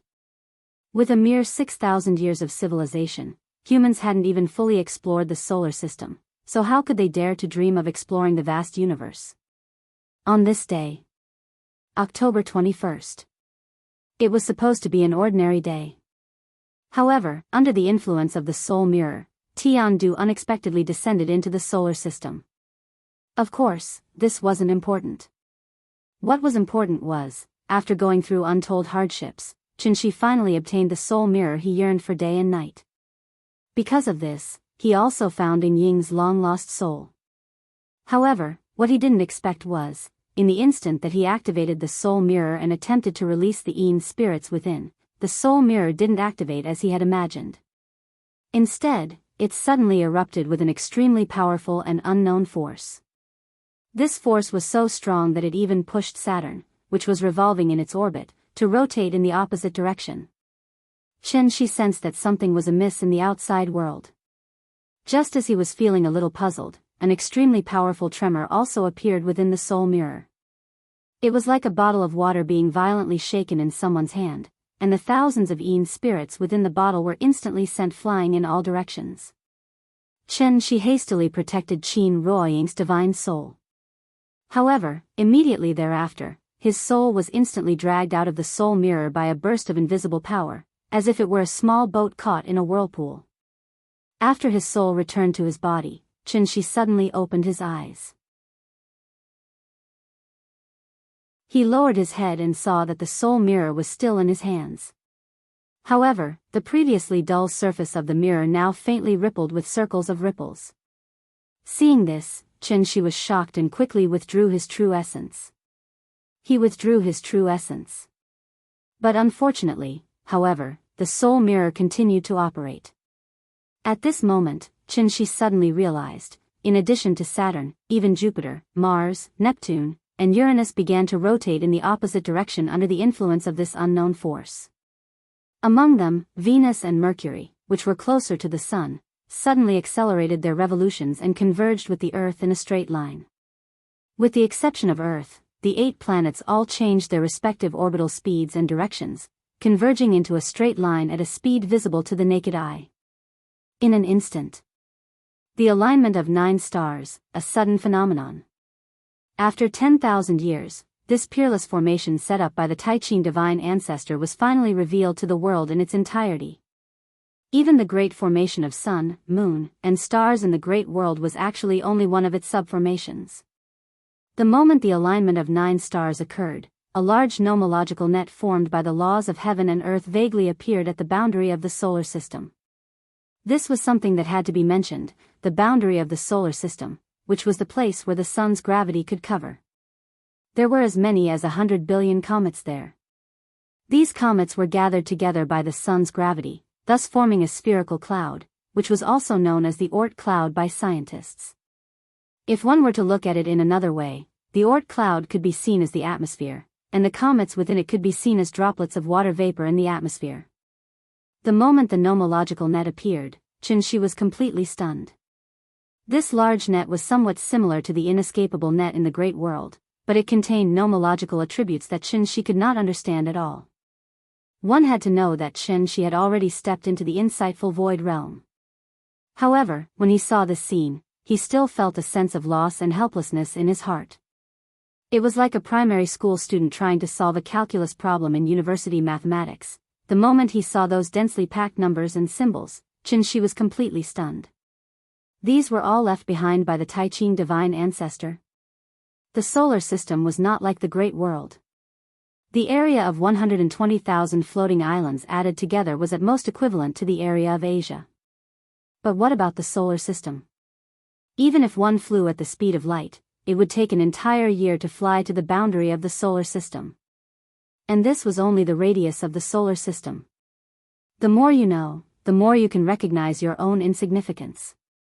To the current Qin, this sentence had become the supreme truth. At that moment, Qin even began to suspect, had he returned to Earth from heavenly spiral? Before he had reached the insightful void realm, he naturally could not see the nomological imprints at the boundary of the solar system. And it was precisely because he could not see these nomological imprints that he, who was only at the soul formation stage, could fly into the solar system without any hindrance and then return to Earth without any hindrance. Now that he thought about it, Qin's heart was suddenly filled with a creepy feeling. It was too terrifying. He did not even know how he came back. He had originally thought that he would be able to roam the universe freely after reaching the soul formation stage. Who would have thought, even in the periphery of a mere solar system, there was such a shocking net of laws?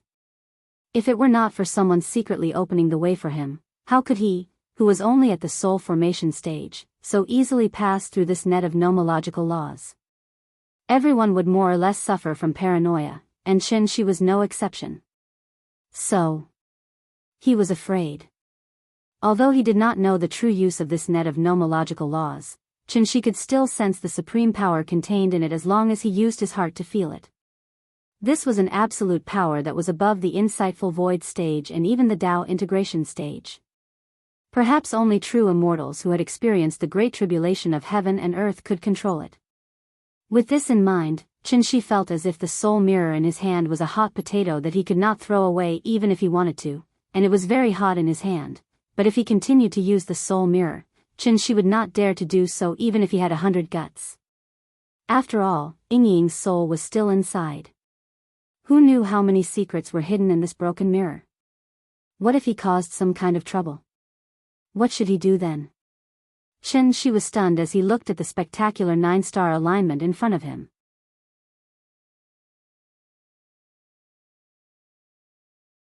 Chapter 446. With scruples in their hearts, they were no longer fearless. Most young people looked down on those mediocre middle-aged people. Little did they know that these middle-aged people were just like them back then, fearless in life and fearless in death. Qin's fear did not originate from his heart, but from the outside world. This was because he had already become a middle-aged man from a young age. He had a lover, a child, and a family of his own. He was the sky of this family, the umbrella of this family, and the pillar of this family. So, shouldn't he be afraid? If it was in the past, Qin would definitely continue to study the soul mirror. He would even try to erase the mark left behind by the grand pure divine ancestor and turn it into his natal magic treasure. But now, such thoughts did not appear in his mind at all. After all, Qin was already old. Back to the spectacular 9-star alignment, which could be called a space wonder. Under the push of the soul mirror, the 9 planets quickly converged into a straight line. From afar, it looked like a cannon was in place and ready to fire at any time. The 9-star alignment lasted for about 2 minutes. During these 2 minutes, Qin's mood was as tense as a string. He was afraid that the 9-star alignment would affect Earth, so he raised his essence, energy, and spirit to the highest point early on. If anything strange happened next, Qin would rush back to Earth immediately and take away Nian, Ying, and everyone else he cared about. He might not be able to stop the 9-star alignment, but it would not be easy to hurt his family in front of him. Qin had already prepared for the worst, but he did not expect. What happened next was completely different from what he had imagined. The 9-star alignment did not have any destructive impact on the solar system. The only thing that was affected was the large net of laws entrenched in the periphery of the solar system. He saw, the moment the 9 stars gathered, the large net that contained the unknown power of laws began to flicker faintly. If the 9-star alignment was a key, then the large net of laws was a door. All he needed to do was insert the key into the keyhole and twist it gently. This huge net of laws that had shrouded the solar system for over 10,000 years slowly loosened. The stars moved, and all living things were in the universe. The 9 stars returned to their positions, and the laws disappeared. After the invisible power from the soul mirror disappeared, the 8 planets and the degraded Pluto began to revolve in their original orbits. This rare spectacle of the 9 stars' alignment was like an unreachable mirage. Apart from making Chen Shibai worry for a while, it didn't leave anything else behind. After a flash of white light, the soul mirror reverted back to its previous dull and lifeless state. At this moment, the large net of laws that made even Chen Shi's heart palpitate completely vanished. Chen Shi frowned as he looked at the distant Oat Nebula. That was the boundary of the solar system, and also the boundary between the solar system and the universe. He vaguely felt that he had accidentally triggered some sort of mechanism, so he could not help but want to go to the Oat Nebula to check it out. But after thinking about it, in the end, Chen Shi suppressed the throbbing in his heart and flew towards Saturn's ring with the soul mirror in hand. The people from Celestial Capital were still unconscious. Once they woke up, these people would inevitably yearn for their former home, which would bring a huge impact to Earth. Chen Shi did not want any external forces to interfere with the self-development of Earth's civilization, so he set up a large formation on Saturn's ring and imprisoned all the refugees from Celestial Capital in the formation. This was only a temporary measure. Ying had not woken up yet, and Nian was still waiting for him at home, so why would Chen Shi waste too much time dealing with the refugees from Celestial Capital? It would not be too late to come back and clean up the mess in Celestial Capital after he dealt with the problems at home. Therefore, after hurriedly setting up the formation, Chen Shi headed straight for Earth without looking back. Nian, I'm back. Chen Shi did not know that at the same time he set off to return to Earth, outside the distant Oat Nebula. A wooden boat was rushing into the Oat Nebula at an extremely fast speed. The Oat Nebula was made up of trillions of comets. Compared to it, the small wooden boat suddenly looked extremely small, like a microorganism under a microscope. 2 teenagers of 15 or 16 years old sat on the boat. One of them sat at the bow, holding a magic weapon that looked like an oar in his hand.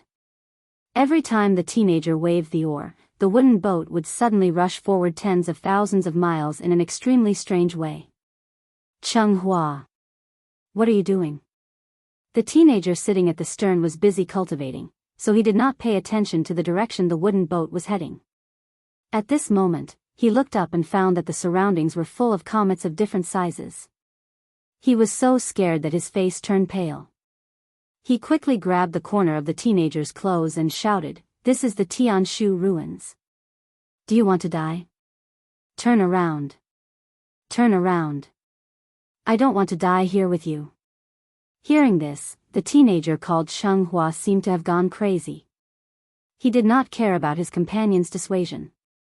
Instead, he waved the oar in his hand wildly, so that the speed of the wooden boat instantly increased by 30%. Seeing this, the teenager sitting at the stern was not willing to wait for death. He immediately raised his hands and directly launched an attack at the teenager who was driving the boat. The boat of friendship really capsized so easily. Chung Hua seemed to have expected this. Seeing that his companion was attacking him, he did not panic at all. He directly used the oar as a weapon and fought back. The two of them were about the same age, so their cultivation was naturally similar. Therefore, while Chung Hua was dealing with his companion's attack, he still had time to laugh and said, "Yi Fei, didn't you always say that the universe is so big that although you can't see it all in your life, you have to set foot in 2 or 3 places? The Tianshu ruins are right in front of you. Don't you want to go in and have a look?" Hearing this, the teenager called Yi Fei's face turned cold. He said hatefully, "The Tianshu ruins is known as an ancient forbidden area. Anyone who trespasses will die. Do you really think that these legends are only used to fool 3-year-old children? Ha ha ha ha ha. Are you afraid? Of course I'm not afraid of you." The teenager was arrogant to begin with. How could he endure such ridicule from his companion? Therefore, Yi Fei no longer showed mercy. He directly drew his long sword and fought with Cheng Hua. The two of them fought back and forth, but they did not notice at all. The wooden boat had already gone deep into the Oat Nebula. When the wooden boat rushed out of the Oat Nebula, the two of them suddenly felt that their eyes were wide open, so they could not help but stop what they were doing. This is the Tianshu ruins? We're actually here? The two teenagers stared blankly at the solar system in front of them. Even the daring Cheng Hua was shocked at this moment. The reason why Cheng Hua dared to drive the wooden boat close to the Oat Nebula was because he knew the power of this cloud-piercing shuttle. One had to know that this cloud-piercing shuttle was his father's most important treasure. It was personally made by a supreme being, and its speed was extremely fast. When the host was in danger, the cloud-piercing shuttle could even instantly turn into a defensive treasure to protect the host. This was also the reason why Cheng Hua dared to go close to the Oat Nebula. He just wanted to scare Yifei. Who would have thought that the two of them would actually break into the legendary forbidden area without any hindrance, the Tianshu ruins?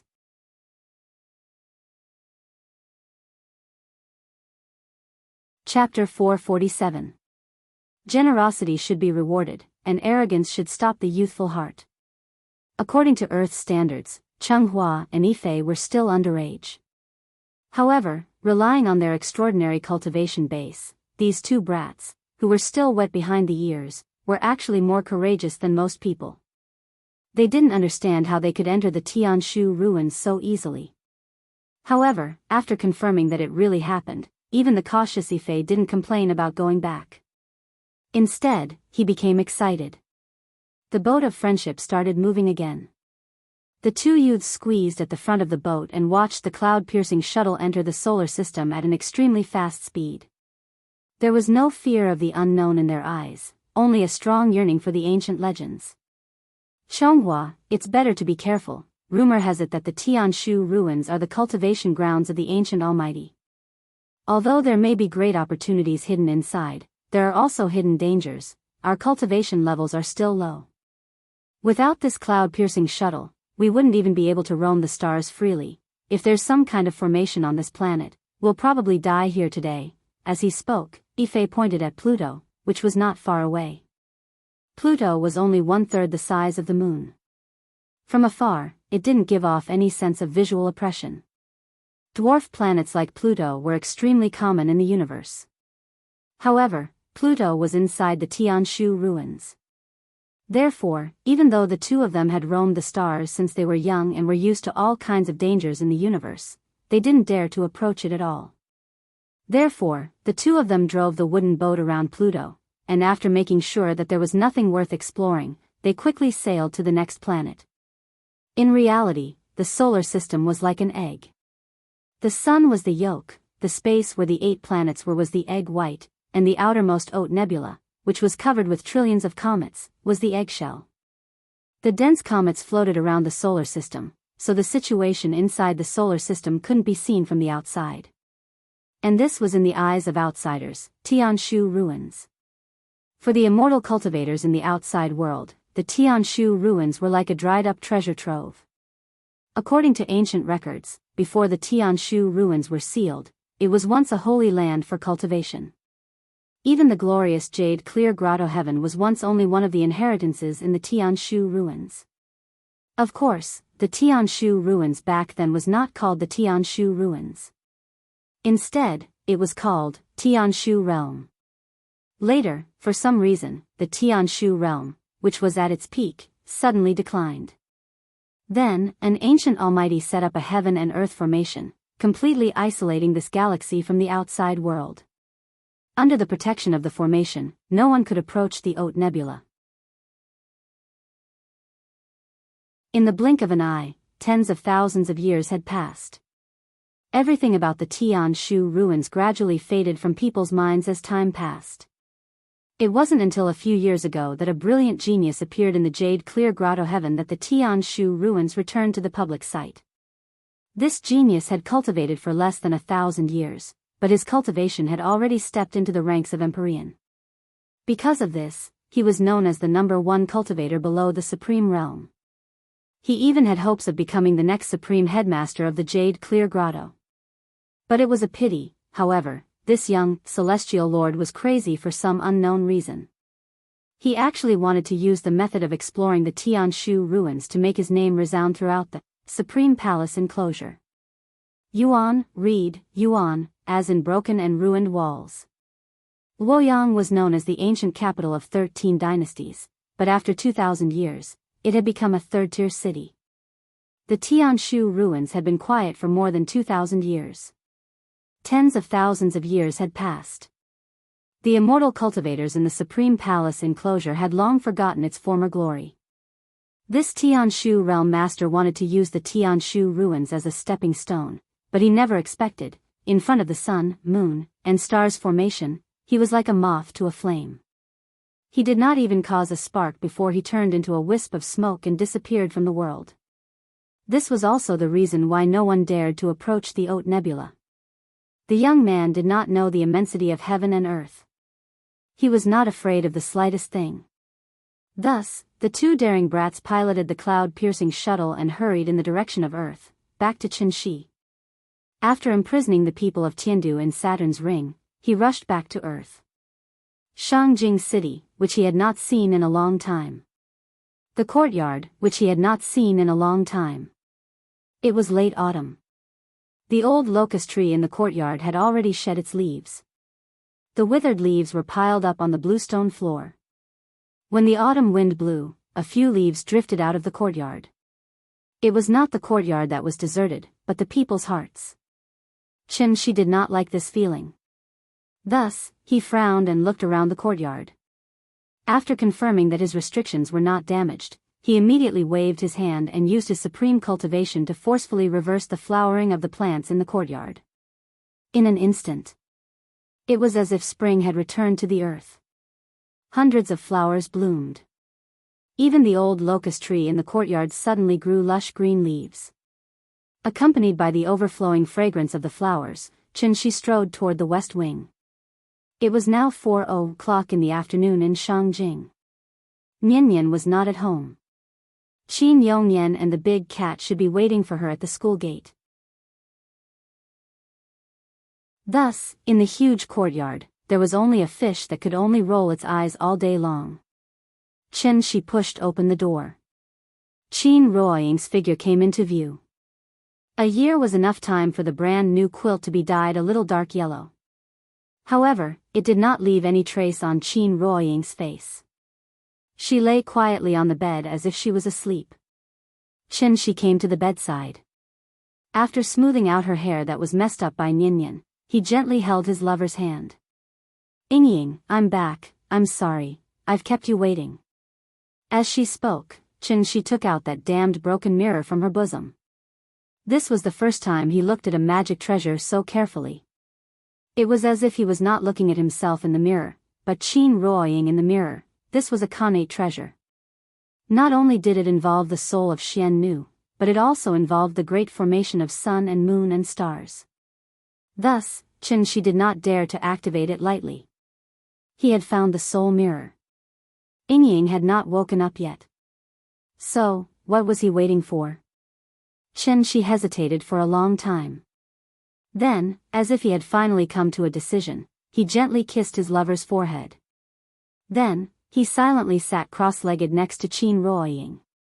He prepared to let his soul enter the soul mirror again. Then, like last time, he would imbue the soul mirror with vital essence in order to activate it. This time, whether it was the explosion of the sky or the 9-star alignment, he must bring Ying's soul out. Please remember the domain name of this book. 9 Heavens Divine Emperor mobile version website.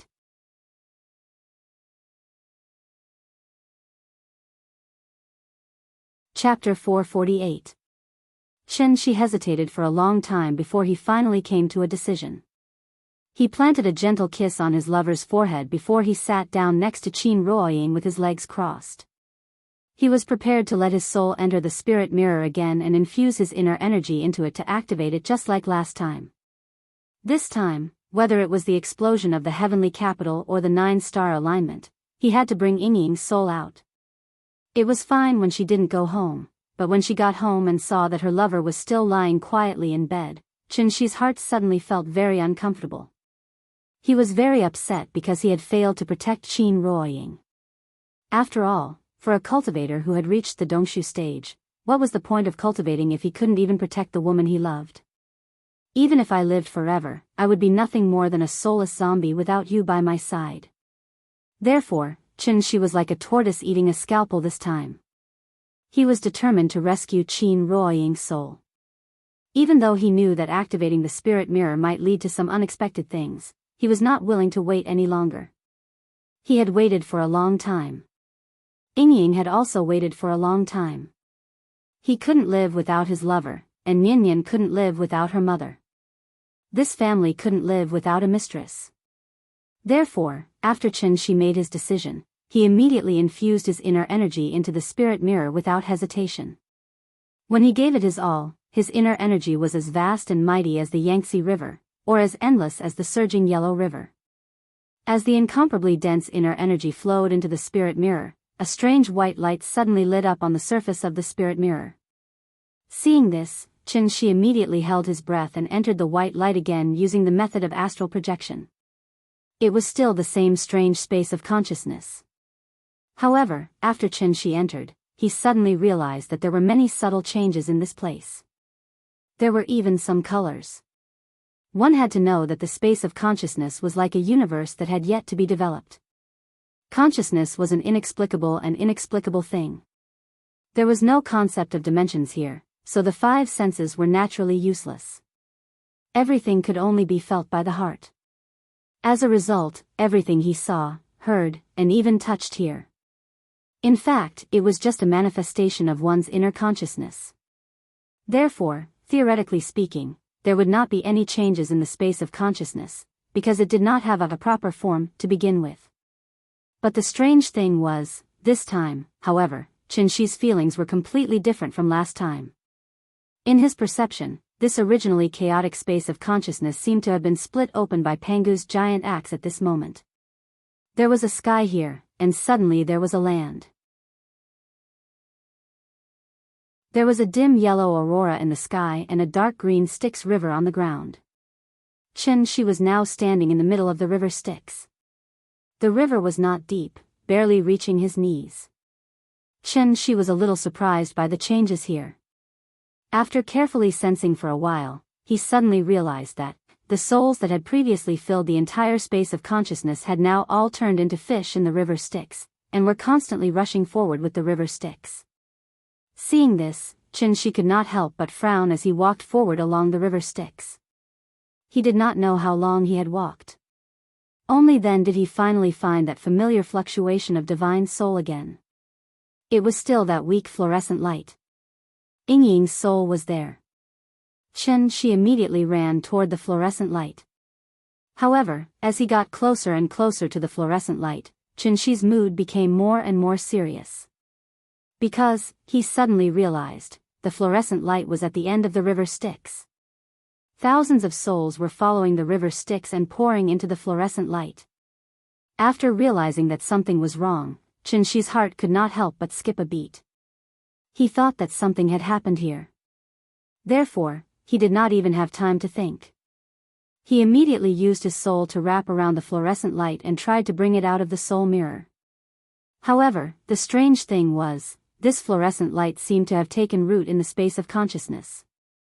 No matter how Qin Shi tried, the fluorescent light floated there quietly and did not move at all. After all, Qin Shi was now an immortal cultivator at the Dongshu stage. Even if he had left his physical body, his soul should still be extremely powerful. However, no matter how hard he tried, the fluorescent light did not move at all. After a few fruitless attempts, Qin Shi was instantly enraged. After hearing a wild roar, an extremely strong golden light suddenly erupted from his body. Then, this golden light was like the sun rising from the east, instantly illuminating half of the space of consciousness and completely enveloping the fluorescent light. At the same time, Qin Shi's reckless behavior seemed to have affected the river Styx below. As a result, the river Styx suddenly dried up. Countless souls were like startled birds, instantly turning into soul bodies and flying out in all directions. The chaos had not even split, but it was already so severely injured. How powerful was Qin Shi's soul? What had entered the soul mirror before was only a wisp of it. But now, Qin wanted to completely separate his soul from his physical body and pour it all into the soul mirror. He wanted to use his soul to build a soul bridge that connected Qin Ruoying to the outside world and use it to forcibly bring her out of the soul mirror. Fortunately, the soul mirror was now an ownerless object. Otherwise, Qin Shi's violent and barbaric actions would definitely cause the soul mirror to suffer a backlash, and his soul would definitely be severely injured as a result. Desperate times called for desperate measures. Qin Shi did not care so much now. In any case, he had to take Yingying's soul away today. Thus, under his continuous efforts, the fluorescent light was forcibly pulled out from the end of the river Styx. That's right, it was pulled out. This fluorescent light was like a plant, and it had taken root at the end of the river Styx.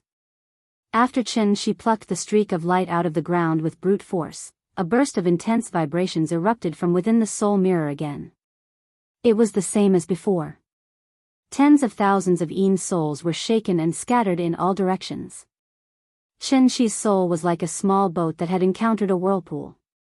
Suddenly, it was pulled by an invisible force, as if it was trying to drive him out of the soul mirror. But this time, Qin Shi was fully prepared. Thus, the moment the invisible force appeared, he had already used his soul to wrap the fluorescent light up in layers. Then, like a smuggler who had successfully avoided the security check, Qin Shi successfully brought the fluorescent light back to the real world. Qin Shi succeeded. But he did not know that the moment he left the soul mirror with the fluorescent light, the river Styx surged out again. Tens of thousands of Yin's souls turned into fish and gathered in the river Styx once again. And at the end of the river Styx, suddenly, a ray of fluorescent light appeared. Please remember the domain name of this book, .com, website of thewonderfulbook.com.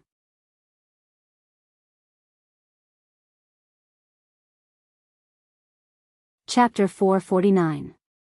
Note, I made a mistake when I pasted the previous chapter. If you didn't see my note at the end of the chapter, then it's the wrong chapter. Sorry. The so-called husband and wife were actually, although they didn't have the colorful phoenix wings, their hearts were as one. Therefore, the moment Qin Ruoying opened her eyes, Qin Shi suddenly realized that there might be a problem. As expected. After Qin Ruoying opened her eyes and saw him, she didn't get up and hug him immediately. Instead, she looked at him up and down with a strange and cold look. Seeing this, Qin Shi couldn't help but frown slightly. At the same time, he stretched out his right hand to see her situation. But what Qin Shi didn't expect was that, just as he reached out his hand, Qin Ruoying suddenly leaped up like a carp. Following that, she smoothly executed a set of wrist and arm lock martial arts. Looking at this posture, Yingying seemed to want to take him down in one fell swoop. This set of self-defense kung fu was passed down in the Qin family.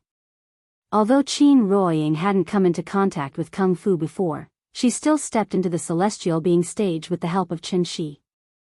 It should be known that celestial beings were no longer in the ranks of ordinary people. It was just a few moves of wrist-locking kung fu. She only needed to take a look at it to master it. Qin Ruoying had always disliked fighting with people. If it wasn't for the fact that cultivation could increase her lifespan, and thus she could stay with Qin Shi forever, she was afraid that she wouldn't be willing to spend too much time on the road of cultivation.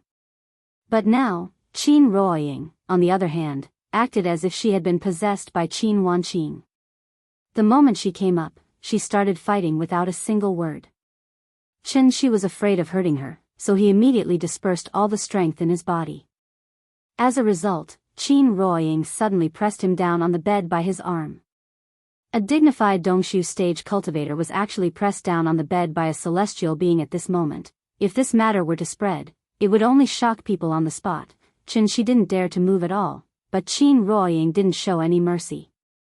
After pressing Qin Shi down, Qin Ruoying turned over and mounted the horse directly on his back, and pressed him firmly on the bed. At this moment, Qin Ruoying seemed to not know Qin Shi at all. After pressing his neck from behind, she asked coldly, "Who are you?" Hearing this, Qin Shi could only tilt his head and ask in a muffled voice, "Yingying, you don't even recognize me?" "I don't know you." After saying that, Qin Ruoying raised her head and looked around. The room was still the same room. She didn't know where she was. She didn't know she was, but she couldn't remember anything. She's teach she, remember anything. Amnesia? Maybe. From the moment Qin Ruoying woke up to the moment she captured Qin Shi, the entire process seemed to have happened in the blink of an eye. At this moment, Qin Shi could roughly guess the reason. Normal people might think that this was amnesia. But in reality, this was a sign of a missing soul. It was probably because he forcibly took her soul out of the spirit mirror, so the soul he took out was incomplete, and Qin Ruoying lost her memories. After figuring out the crux of the matter, Qin Shi's originally tense mood immediately relaxed. It wasn't a big problem, it was just that her soul was missing. At worst, he could go to the spirit mirror later, and the problem would be solved. However, Qin Ruoying's attitude towards him made Qin Shi, who was used to Yingying's gentleness and consideration, suddenly feel like he was enjoying himself. In this world, other than Yingying, which woman could ride on his back? Nian was still young, so she couldn't be considered a woman. Qin Ruoying rode on Qin Shi's back, and her two legs were straddling Qin Shi's waist. Therefore, the roots of her thighs were tightly pressed against Qin Shi's waist, and he was firmly sandwiched between them. Although she used a lot of strength, this strength was not even enough to tickle Qin Shi. Therefore, Qin Shi was not in a hurry to struggle. Instead, he lay on the bed and silently felt the softness coming from Yingying's thighs. TSK, this feeling, it was really bouncy, full, and alluring. He was used to eating a lady from a noble family who was as gentle as water. Suddenly, she was replaced with an ice beauty who was as cold as ice. The taste was simply wonderful. If Qin Ruoying knew what he was thinking, she would probably raise her hand and slap him across the face. Men are all pigs. Qin Shi was like a dead fish, lying on the bed and not moving at all. At this moment, Qin Ruoying seemed to have realized that her posture was a little indecent, so she immediately jumped up from his body and went straight to the door of the west wing. Qin Shi was busy savoring the feeling, and when Qin Ruoying left, it instantly made him feel a sense of emptiness, so he hurriedly got up and chased after her. Yingying, don't run around, where are you going? Seeing that Qin Shi was chasing after her, Qin Ruoying turned her head and glared fiercely at him. Qin Shi had no choice but to hurriedly take a few steps back, and then put on an old face, indicating that he would not go near her. After that, Qin Ruoying then turned and walked out of the west wing. When she walked out of the house and saw the beautiful scenery of hundreds of flowers in full bloom, Qin Ruoying could not help but smile. Yingying had always liked flowers and trees, so the courtyard had long been filled with potted plants by Qin Shi. When Qin Shi returned home, he had conveniently changed the flowering period of the plants in the courtyard, but he did not expect that it would come in handy at this moment. Even if Qin Ruoying lost her memory, this hobby did not seem to have changed. Thus, she quietly stood in front of a lily and carefully savored the faint fragrance coming from it. Until this moment, Qin Shi felt as if he had seen the lover that he was so familiar with. Yingying was still Yingying. She had not changed. And he had not changed either. Qin Ruoying minded her own business in the courtyard, admiring the flowers by herself. Qin Shi obediently waited by the side, feeding the fish in the fish tank from time to time.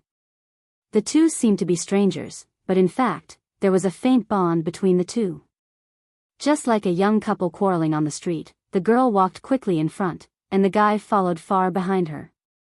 Even if the passers-by did not know them, they would immediately realize, the two of them should be a couple. They seemed to ignore each other, but in fact, they had been ruthlessly abusing the single people on the street. Yes, this was the feeling.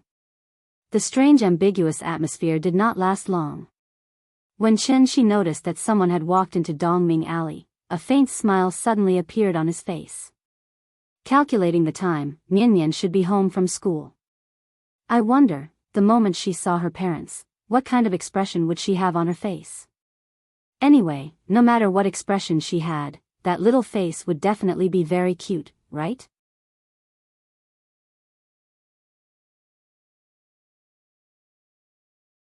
Chapter 450.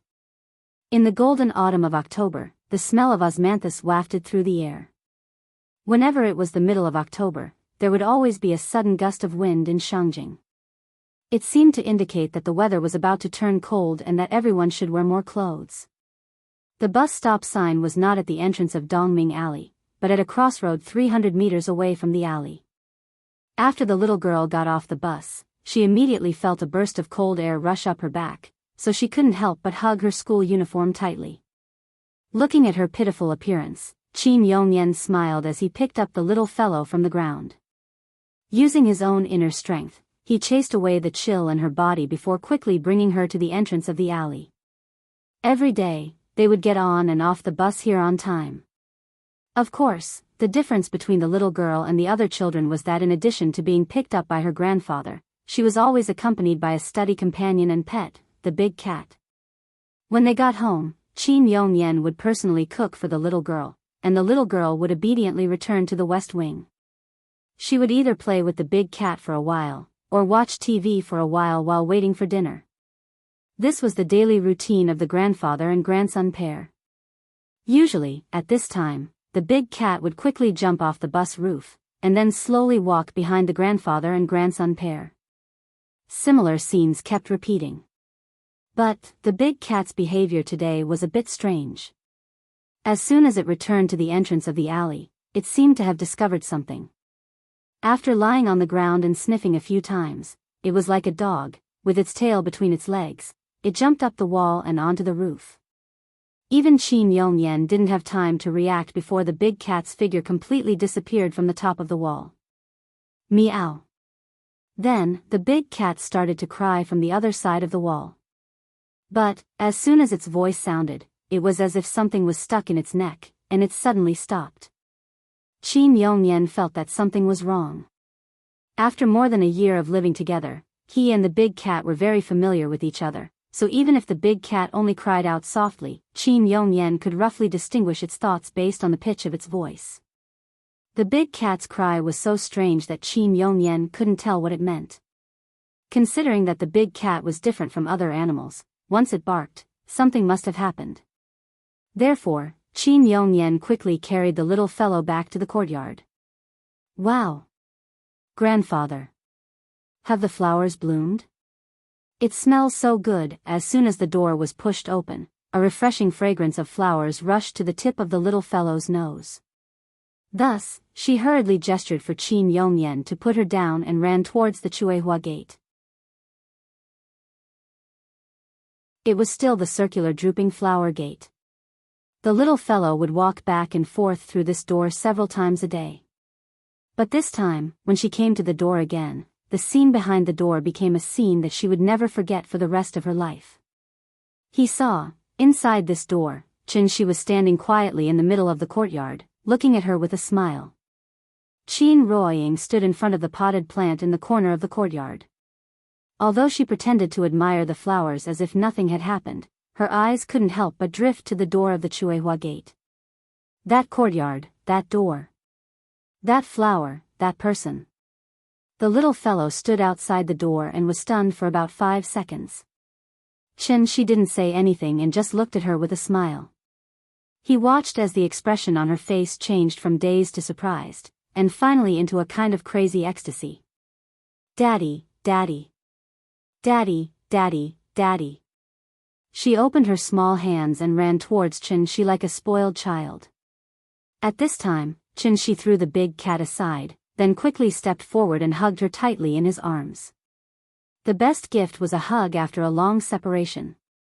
This kind of hug didn't just come from love. It could also come from family. Daddy, I missed you so much. I missed you so much.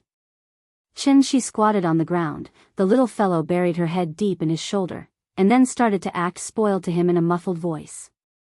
She hugged her small body, and his palm unconsciously rubbed her back gently. After not seeing her for a long time, Nyan had grown taller again. With just a casual glance, she knew the exact height of the little fellow. 125, 11 cm. This height was considered above average among children of the same age. According to this trend, Nian should be like her mother in the future, with a pair of straight and slender legs. Yes, definitely at the level of a supermodel. Although Qinshi had been away for more than a year, the little fellow didn't look like him at all. Instead, she was more clingy to him than before. The father and daughter were lovey-dovey for a long time. The little fellow refused to let go for a long time, as if she was afraid that if she let go, Qinshi would leave again. When the little fellow was tired of being lovey-dovey in Qinshi's arms, her eyes naturally drifted to Qin Ruoying. "Mommy. You're awake?" As she spoke, the little fellow pushed Qinshi away, as if she wanted to run to Qin Ruoying. But at this time, Qinshi suddenly pulled her back. "Nian, wait a minute, Mommy has just recovered, and now there are still some sequelae. She can't even recognize Daddy, just like an injured small animal. If we get too close, we may scare her, and then her old illness will relapse, so you'd better not go over now. Let's give her some space and let her be alone. When Mommy's illness is fully recovered, we'll go out to play as a family, okay?" After hearing that Daddy did not allow her to get close to Mommy, the little fellow's mouth immediately pouted. She was still very obedient, so she immediately retracted the leg that she had stepped out. But, although she retracted her leg, her little eyes were still fixed on Qin Ruoying. That pair of big watery eyes stared at Qin Ruoying, and Qin Ruoying could not help but frown. The reason why she did not leave immediately was that everything in the courtyard gave her a familiar feeling, and she had no place to go. Even if she had lost her memory, Qin Ruoying still felt that the little girl in front of her was very familiar. This feeling was even more familiar than the one that Qinshi gave her. After all, Qinshi was only her lover. And this little fellow in front of her was a piece of flesh that had fallen from her body. Therefore, Qin Ruoying just frowned and looked at the little fellow. She stood still on the spot. The little fellow remembered Daddy's teachings, and even if she wanted to go forward, she did not dare to. This strange atmosphere lasted for a few seconds. When Qinshi realized that something was wrong, his mind suddenly throbbed, so he softly whispered in the little fellow's ear, "Nian, why don't you go and try? Mommy doesn't know me, but maybe she knows you. Don't worry, if Mommy does anything strange, Daddy will pull you back immediately, just like going to the zoo to see an orangutan." Qinshi carefully reminded the little fellow of the rules of entering the garden. However, he forgot the most important point, and that was, Qin Ruoying was already a celestial being. Therefore, if he did not use telepathy, every word that he said to the little fellow would be transmitted to Qin Ruoying's ears. As a result, Qin Ruoying silently watched the father and daughter's performance as if she was looking at an idiot. Please remember the domain name of this book, .com, Wonderful Book Mobile Version Website, .com.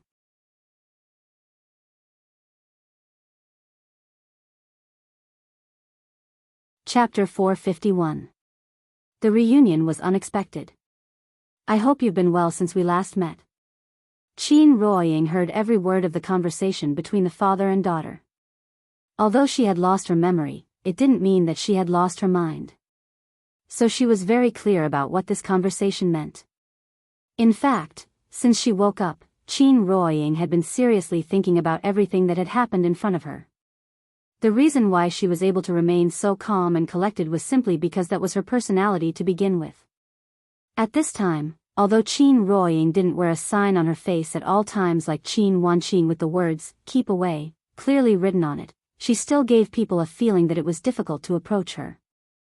After losing the emotional bond between her and Qinshi, she finally showed her true self. After all, a woman couldn't just be gentle to strangers, right? This was the Qin Ruoying that Qinshi knew at the beginning. She was a real goddess. So, she could only be admired from afar and couldn't be touched. Qinshi didn't dare to get close to her. At this time, the little girl also found that her mother had become a little different from before. So, even with Qinshi's encouragement behind her, the little girl still refused to take a step forward. Children were actually very sensitive. When the little girl found that her mother looked at her in a completely different way, it was as if someone had poured a bucket of cold water on her in the middle of winter. She was completely cold. It wasn't that she didn't want to, but she didn't dare. Seeing this, Chen Shi had to whisper a few words of encouragement in the little girl's ear. But after the little girl heard it, she still cowered and refused to go forward. Regarding this, Chen Shi couldn't help but have a headache. But at this time, a surprising scene suddenly appeared. Qin Ruoying, who had been motionless all this time, actually took the initiative to wave to the little girl, as if to ask her to go over. Seeing this, how could the little girl hold back? Almost instantly, she took a step forward and directly pounced on Qin Ruoying. Mother! Mother! You're finally awake. I miss you so much. As soon as he got close to Qin Ruoying, the little guy suddenly hugged her waist and buried his head in her waist, acting very coquettishly. At that moment, Qin Ruoying's body clearly stiffened. But then, she took the initiative to place her hand on the little fellow's head and gently stroked it. Qin Ruoying didn't know why he was so close to this little girl. After being hugged tightly by her, Qin Ruoying faintly felt a strange yet familiar intimacy. Could it be, am I really her mother? Thinking of this, Qin Ruoying couldn't help but turn to look at Chen Shi. At this time, Chen Shi was smiling from the bottom of his heart because of their reunion. It was fine even if he didn't laugh. This smile made Qin Ruoying's face turn cold. She even began to wonder if she had been deceived by this father and daughter pair. This unique reunion quickly came to an end. Except for the little fellow, Qin Ruoying didn't show any face to anyone. One had to know that there were no outsiders in this house. One was her husband, the other was her father. The two most important men in her life could only stand aside at this moment, looking helplessly at her and the little fellow playing in the courtyard. Although the scene of this reunion might be a little different from what they had imagined. But at least their family was reunited. Chen Shi was back, and Qin Ruoying was also awake. This family, it finally felt like home again. Then, the power of cooking returned to Chen Shi's hands. In order to celebrate this reunion, Chen Shi used all his trump cards. Whether it was flying in the sky, running on the ground, or swimming in the water, everything had to be served on the table today. In short, 9 dishes and 1 soup were served, and everything was to be perfect. The little fellow hadn't eaten Chen Shi's dishes in a long time, so when the first dish was served, she pulled Qin Ruoying directly to their seats, and kept yelling for her father to hurry up and serve the dishes. Qin Ruoying didn't stand on ceremony. Although she hadn't acknowledged Chen Shi yet, she didn't feel a trace of repulsion towards this man in front of her. Instead, she felt a faint tug at her heart. She was secretly observing Chen Shi, but she didn't know that her every move had been seen by Chen Shi. Chen Shi was very pleased with himself, but he didn't show it on his face. If it wasn't for the fact that his sister-in-law hadn't woken up yet, and he had to go to the spirit mirror again, Chen Shi even wanted to spend more time with Ying after she lost her memory. Dinner was quite enjoyable. During the meal, Qin Ruoying didn't say a word, so the little fellow naturally became the communication bridge between her parents. Under Chen Shi's instructions, she kept yelling for her mother to eat. That silly little look of hers made Qin Ruoying chuckle. Qin Yongyan had never liked to interfere in his children's affairs. Seeing that Chen Shi had returned safely, he could naturally take off the burden on his shoulders. Therefore, after confirming that Qin Ruoying's amnesia wasn't a big problem, he hastily ate his dinner, and then went back to his room to shut himself in. After dinner, the sky had already darkened.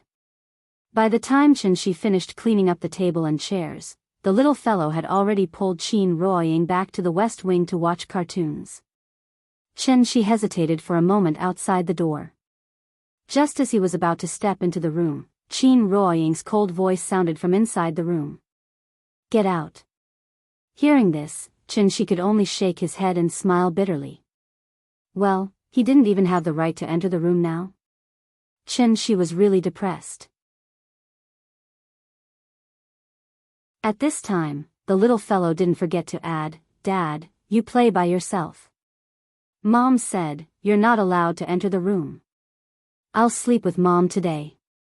Chen Shi had no choice but to turn around and walk into the guest room that Xiao Yuan stayed in before. As early as when Chen Shi left, Xiao Yuan had already successfully entered a multinational company as an intern under Gu Lao's introduction, so the tea house was completely closed. Chen Shi lay on the bed, thinking about how to reopen the tea house tomorrow while listening to the movements in the room next door. Although Qin Ruoying lost her memory, she still had a kind of heartfelt care for Ninian. This also made Chen Shi feel very gratified. Yingying was still the same Yingying. Although incomplete, she was still the Yingying that he couldn't help but be fascinated by. Qin Ruoying seemed to have forgotten how to cultivate, so when the little fellow fell asleep, she silently lay on the side. Chen Shi was on this side of the wall, she was on the other side of the wall. Please remember the domain name of this book. 9 Heavens God Emperor Mobile Version Reading Website.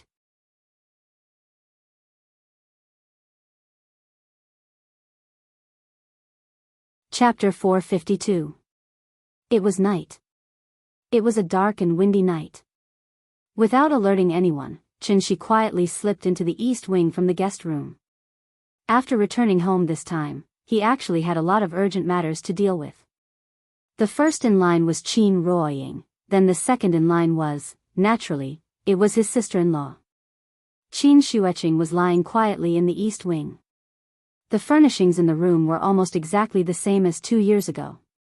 Under the protection of Chen Shi's restriction, not to mention thieves, even Wang Chuanjiu could only look at her daughter through the window. Although Qin Xueqing had a bad temper, her heart was still quite soft. She definitely belonged to the type that was tough on the outside but soft on the inside. Therefore, sometimes even Chen Shi would suddenly feel that his sister-in-law was quite cute. Therefore, even without Qin Yongyan saying anything, Chen Shi had already decided that he must wake his sister-in-law up tonight. As a result, as the brother-in-law, tonight, under the eyes of his wife, he sneaked into his sister-in-law's room. After all, Yingying was his lover, so Chen Shi didn't need any medium at all. He could directly find Qin Ruoying's soul among the thousands of souls. His sister-in-law didn't have this kind of spiritual bond with him, so Chen Shi needed some kind of medium to find her soul. This medium was naturally Qin Xueqing's physical body. Qin Xueqing was still wearing the white training clothes that she wore before she fainted. After Chen Shi pushed open the door and entered, the first thing that came into his sight were the 2 towering mountains. His wife was in the opposite room, but as the brother-in-law, he sneaked into his sister-in-law's room in the middle of the night. Although he did it to do a good deed, this kind of feeling was somewhat strange. Moreover, with Chen Shi's cultivation, what difference did it make if his sister-in-law wore clothes in front of him?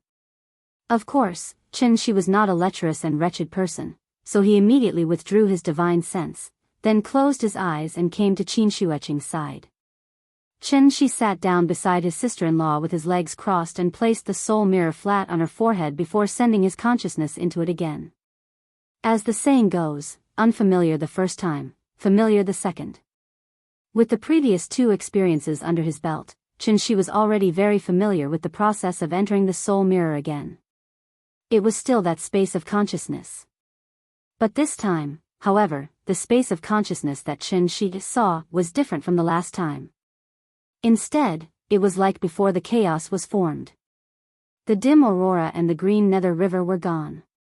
All that was left were thousands of unconscious souls drifting about in the chaos. After Chen Shi arrived, the thousands of Yin souls immediately fled in all directions as if they were avoiding the god of plague.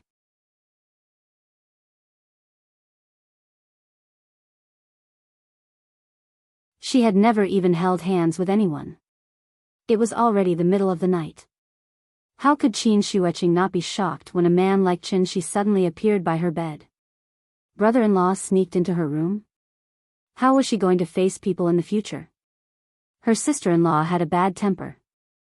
After being provoked, he went berserk on the spot and directly kicked at Chen Shi's waist. This kick, she had used 120% of her strength. After all, Qin Xueqing had already stepped into the heavenly man stage and was a genuine golden core stage cultivator. At such a close distance, plus the fact that Chen Shi was completely unguarded. Therefore, by the time Chen Shi reacted, her leg had already kicked Chen Shi's waist. Crack. With a muffled sound, her sister-in-law's right leg was immediately fractured. Then, her entire body was thrown away by Chen Shi's protective chi like a rag doll that had been casually thrown away. If Qin Shi had not used his true essence to catch her in time, Qin Shueqing would have crashed through several walls before falling to the ground. Hey, Qin Shi tried to explain, but Qin Shueqing did not give him a chance to explain. Instead, she pointed at the door and shouted, "Get out! Get out of here!" "Okay, don't be agitated, I'll go out now." He had clearly come to do a good deed, but in the end, he was like a thief who had been caught red-handed. In this regard, Qin Shi could only helplessly shake his head and then run out of the east wing like he was escaping. It was bad enough to be misunderstood by his sister-in-law. Who would have thought, as soon as Qin Shi walked out of the east wing, he met Qin Ruoying's cold gaze head-on. How sharp were the eyes and ears of a heavenly man. As soon as Qin Shueqing made a sound, she had already gotten up to check on the situation. After seeing Qin Shi come out, Qin Ruoying did not say a word. After a bang sound, she closed the door and went back to the room to comfort the little fellow who had just woken up. Qin Shi stood in the courtyard with a helpless expression. He looked left and right at the east wing, then at the west wing, only to feel a chill in his heart. This was great. The yellow mud had really fallen into his crotch. Even if it was not sh*t, it was sh*t. Then, Qin Shi gloomily set up a soundproof restriction in the courtyard. Please remember the domain name of this book. .com, wonderful book mobile version website. .com.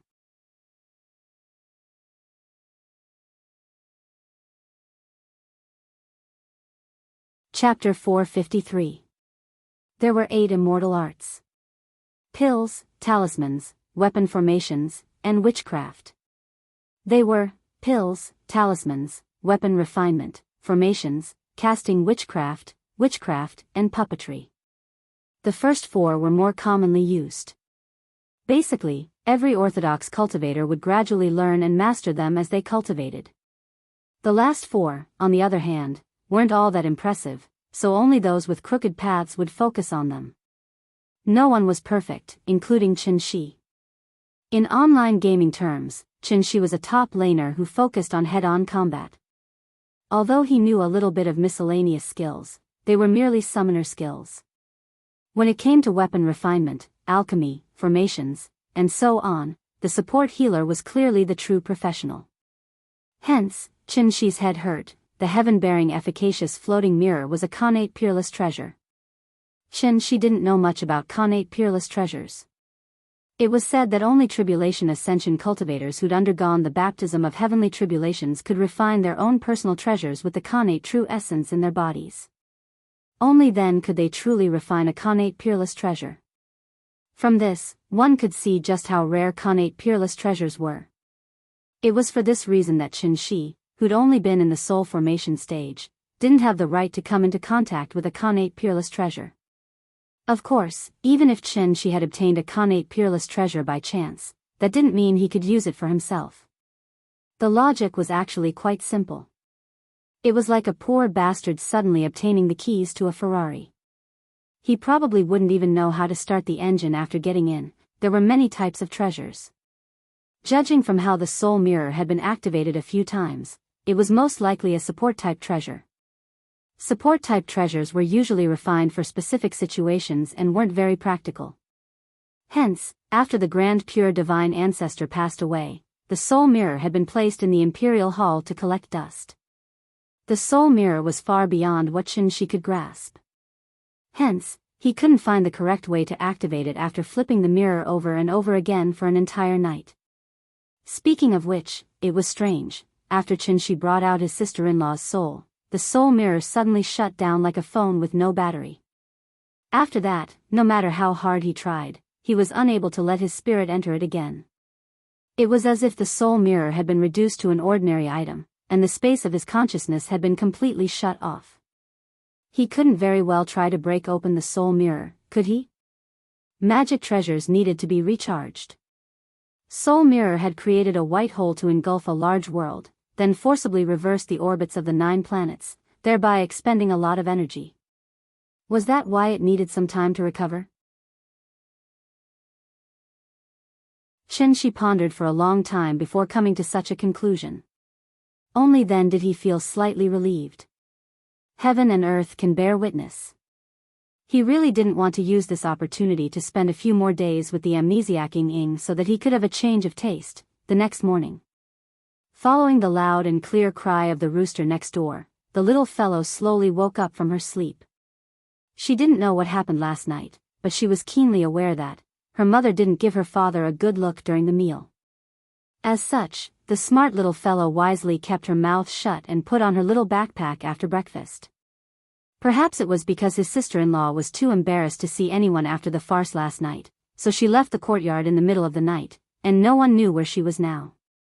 She wanted to explain the situation to her, but he saw that she was being very unapproachable, so he wisely disappeared from her sight. His sister-in-law had left, but Ying was still there. Thus, Shi made his way to the west wing and politely knocked on the door before yelling into the room, "Nian, let's go. Daddy will take you to school today." "Okay." The little fellow immediately ran out of the room after hearing Shi's call. As soon as she stepped out of the door, she spread open her arms as if asking Shi to carry her. After Shi picked her up from the ground, the little fellow turned her head and coyly asked into the room, "Mommy, aren't you taking me to school?" The room was quiet, and Ying didn't seem to have any intention of replying. The father and daughter waited for a while and couldn't help but look at each other. Thus, the little fellow whispered into Shi's ear, "Daddy, did you make Mommy angry?" "How would I dare?" Shi smiled bitterly and shook his head. Hearing this, the little fellow's big eyes immediately started to spin. "Daddy, do you want me to help you coax Mommy out?" This little fellow was so mischievous, she actually used the word coax. After Shi heard this, he immediately put her back on the ground. The father and daughter looked at each other tacitly. After that, the little fellow seemed to have received some kind of order, and quickly ran back into the room. "Mommy, take me to school, let's take the bus, it's fun." "You haven't been to my school yet. The teacher said she wants to see you." Come on. No matter how the little fellow acted coquettishly, Ying didn't reply. In fact, since she woke up, she hadn't said more than 10 words. She was like an observer from outer space, coldly watching everything that happened around her. She only listened, but didn't speak. She didn't speak, nor did she chase the little fellow away. The little fellow grabbed her hand tightly, shaking her head and wagging her tail, constantly acting coquettishly. Finally, Ying seemed to be convinced. As soon as she stood up, the little fellow began to drag her out with all her might. Of course, if she didn't want to go out, how could the little fellow pull her? Ying did go out, but she still didn't give Shi a good look. She didn't even look at Shi, as if such a big person didn't exist. Therefore, the little fellow held her father's left hand and her mother's right hand, like a bridge between the two. Time to go to school. The sun shines in the sky, the flowers smile at me, the little bird says good morning. Why do you carry explosives on your back? Like the most ordinary family of 3, the little fellow pulled the couple onto the bus to school. Shi and Ying didn't speak on the way, but the little fellow seemed to have been injected with stimulants, chattering non-stop along the way, even disturbing the passengers on the side. After Shi apologized to the nearby passengers in a low voice, he didn't stop the little fellow from continuing, but motioned for her to speak softly and slowly. Dad was listening carefully. Big things like arguing with others, small things like who borrowed her eraser. The little fellow chattered non-stop, and Shi listened with interest. And at this time, after getting on the bus, Ying, who had been looking out of the window, finally looked like a sculpture that came to life. She turned her head, her eyes paused on Shi's face for a second, and then completely focused on the little fellow. Looking at Nian's little face that had turned red with excitement. At that moment, Ying couldn't help but reach out and pinch her little face.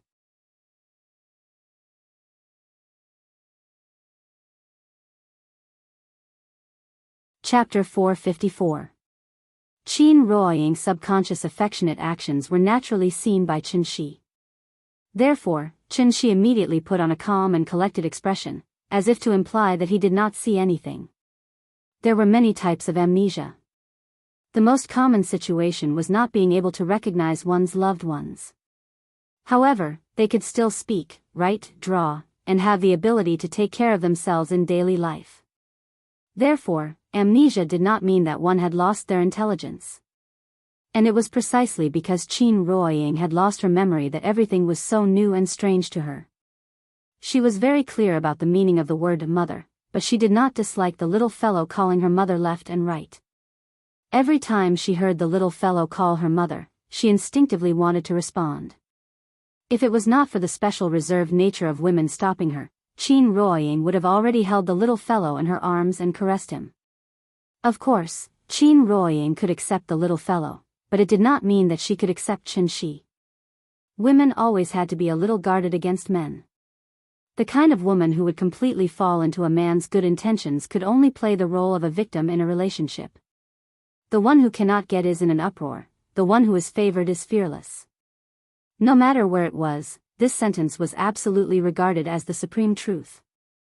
Therefore, even though Qin Shi had already stepped into the insightful emptiness realm, he was still deeply immersed in it, and even somewhat enjoyed it. The capital-affiliated primary school was not far from Hohai, about 7 or 8 stops away. After the family of 3 got off the car, the little fellow, like other children, held his father in one hand and his mother in the other, and skipped towards the school gate. Although the school was chosen by Qin Shi, this was the first time he came, so he could not help but use his divine sense to carefully scan the school. And, overall, it was not bad. At least he did not find any filth hidden under the sanctimonious surface. The management of a primary school was not as loose as a kindergarten, so Qin Shi and Qin Ruoying could not even enter the school gate, and could only stand at the school gate and say goodbye to the little fellow. Dad, goodbye. Mom, goodbye. I will listen to teacher obediently. Remember to pick me up after school. Perhaps it was because Qin Shi and Qin Ruoying were sending Nianyan to school for the first time, and because the couple was too good-looking, even the guards at the entrance couldn't help but take a few more glances at them. Nianyan was the most popular person in the class. Therefore, after many parents sent their children to school, they could not help but stand at the side and whisper to each other. Is that child the one who dared to hit someone on the first day of reporting? Yes, he's in the same class as our Yang. He's very handsome, but his temper is too bad. He doesn't look like a girl at all. I don't know how his family educated him. Didn't you say you were going to fire her last time? Why are you still here? Expelled? Don't joke around. She's the class monitor now. She got full marks in the first half of the exam. Every parent-teacher meeting, she'll be singled out for praise. Oh. This little girl is so powerful. How is she powerful? Isn't it because her family is powerful? At this point, a trace of displeasure flashed across the parent's face. Then, with a look of disdain, she said, I heard that her family has an education system. They're different from us commoners. Her performance in school directly affects the evaluation of the school. How can a child like this not be powerful? I see. Qin Shi quietly listened to the conversation from the side. It was because Nianyan's performance in school was too outstanding that these parents began to suspect that the school had given Nianyan special treatment. If one thought about it carefully, this kind of narrow-minded thinking could be understood. Every parent wanted their child to be outstanding and stand out from the crowd. Any child who was able to enter the capital-affiliated primary school had at least gone through several rounds of screening. Basically, it could be concluded that they were good seedlings that far surpassed their peers. But it was a pity that excellence was always measured by comparison. Compared to Nianyan, even the smartest and most outstanding child could only be reduced to ordinary in the end. After all, when it came to comparing fathers, no one could compare to her. When he left the last time, Qin Shi was worried that he would take a long time to come back, so he took the initiative to remove the first layer of seal on Nianyan's body. It was also from then on that Nianyan gradually became different from other children. Although Nianyan didn't know how to cultivate, she had already found a sense of qi when she was 5 years old. This innate affinity for spirit energy was something that many people didn't have. This was the so-called talent that was bestowed to her by God. Others couldn't be envious of it. Qin Shi had been gone for more than a year, and Ninian had also been washed by the tide of spirit energy in the courtyard for more than a year. She was still young, so she couldn't see anything for the time being. But if she continued to develop at this speed, it was estimated that it wouldn't be long before Ninian would be able to skip a grade. Skip from first grade to third grade to sixth grade. Skip from first grade to third grade, and directly enter university in first grade. At that time, she probably wouldn't be an adult and would have graduated from university.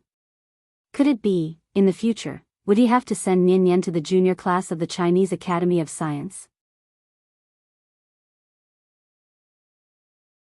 She was still seriously thinking about whether to put the seal back. After Qin Ruoying saw Ninian's figure disappear, she turned around and walked out along the street. Seeing this, she had to temporarily put this problem to the back of his mind, and then quickly followed. "Hey, Inying, where are you going?" This time, there was no little guy in the middle to act as a bridge, so she didn't dare to follow too closely. Seeing that he was so self-conscious, Qin Ruoying let him be. As a result, the couple who were incomparably loving in the past were now like a couple who quarreled and broke up. One in front and one behind, they were silent and walked aimlessly on the street. Well, in addition to taking care of Ninian's daily life, she also had to pay attention to not let his wife get lost at all times, back to the cloud-piercing shuttle that accidentally broke into the Tianshu ruins. This cloud-piercing shuttle was not simple. Its source of power was completely dependent on spirit stones. As long as there were enough spirit stones, it could even cross the entire Milky Way. Earth was about 6 billion kilometers away from the Oort Nebula. Even if it flew at the speed of light, it would take nearly 6 hours to reach it. Although the cloud-piercing shuttle's flying speed did not exceed the speed of light, it could perform short-distance space jumps. And this was the embodiment of the true meaning of the word void that Dongshu stage cultivators used. Chenghua and Yi Ji. Just like that, the two daring youths piloted the cloud-piercing shuttle towards the direction of the sun. Along the way, they discovered many planets, from Pluto to Neptune, then to Saturn and Jupiter. Although these planets were large in size, they were all dead planets. So even though the two of them kept stopping along the way, they quickly arrived at Mars. After Chenghua drove the cloud-piercing shuttle around Mars, an aqua-blue planet came into view. Yi Ji was the first to discover that this planet was different from the rest. The planet's environment directly affected its color, so under normal circumstances, one only needed to look at the color of the planet to determine if it was suitable for habitation. Earth was aqua-blue, like a sparkling and translucent sapphire. It was very beautiful. But the most eye-catching thing about it was the spirit chi of heaven and earth that kept flowing out. This was a sacred cultivation ground? Yi Ji was stunned. After being stunned for a long while, he excitedly pulled on Chenghua's sleeve and shouted, "Chenghua, look, there's spirit chi on that planet. Please remember the domain name of this book." 9 Heavens Divine Emperor mobile version website.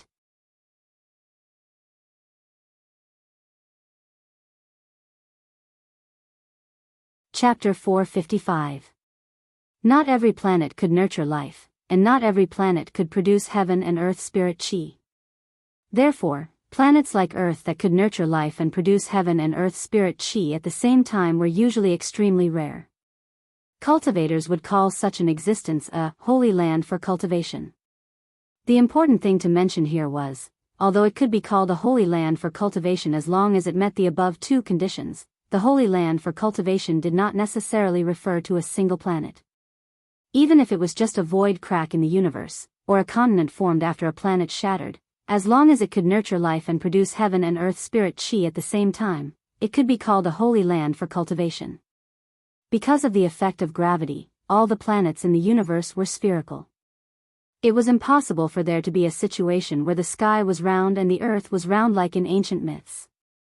If there was, then this holy land for cultivation would definitely not be a celestial body that existed naturally, but something forcefully created by a high-level cultivator with supreme magic power. For example, a strange existence like a great world. Earth was really too beautiful. It was a natural product from the chaotic universe. How could man-made things compare to it? The Supreme Palace enclosure sounded very powerful, right? It was actually just a continental plate floating in the universe. Enclosure, read, Yuan, as in broken walls and ruins. Changhua and Yi Ji had grown up in the Supreme Palace enclosure. Even though they would explore other planets when they had nothing to do, looking for life planets for fun, they had never found a true planet-level holy land for cultivation. The universe was really too big.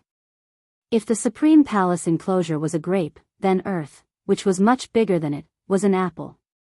A bright red apple. Therefore, the two youths were like Columbus who had discovered a new continent.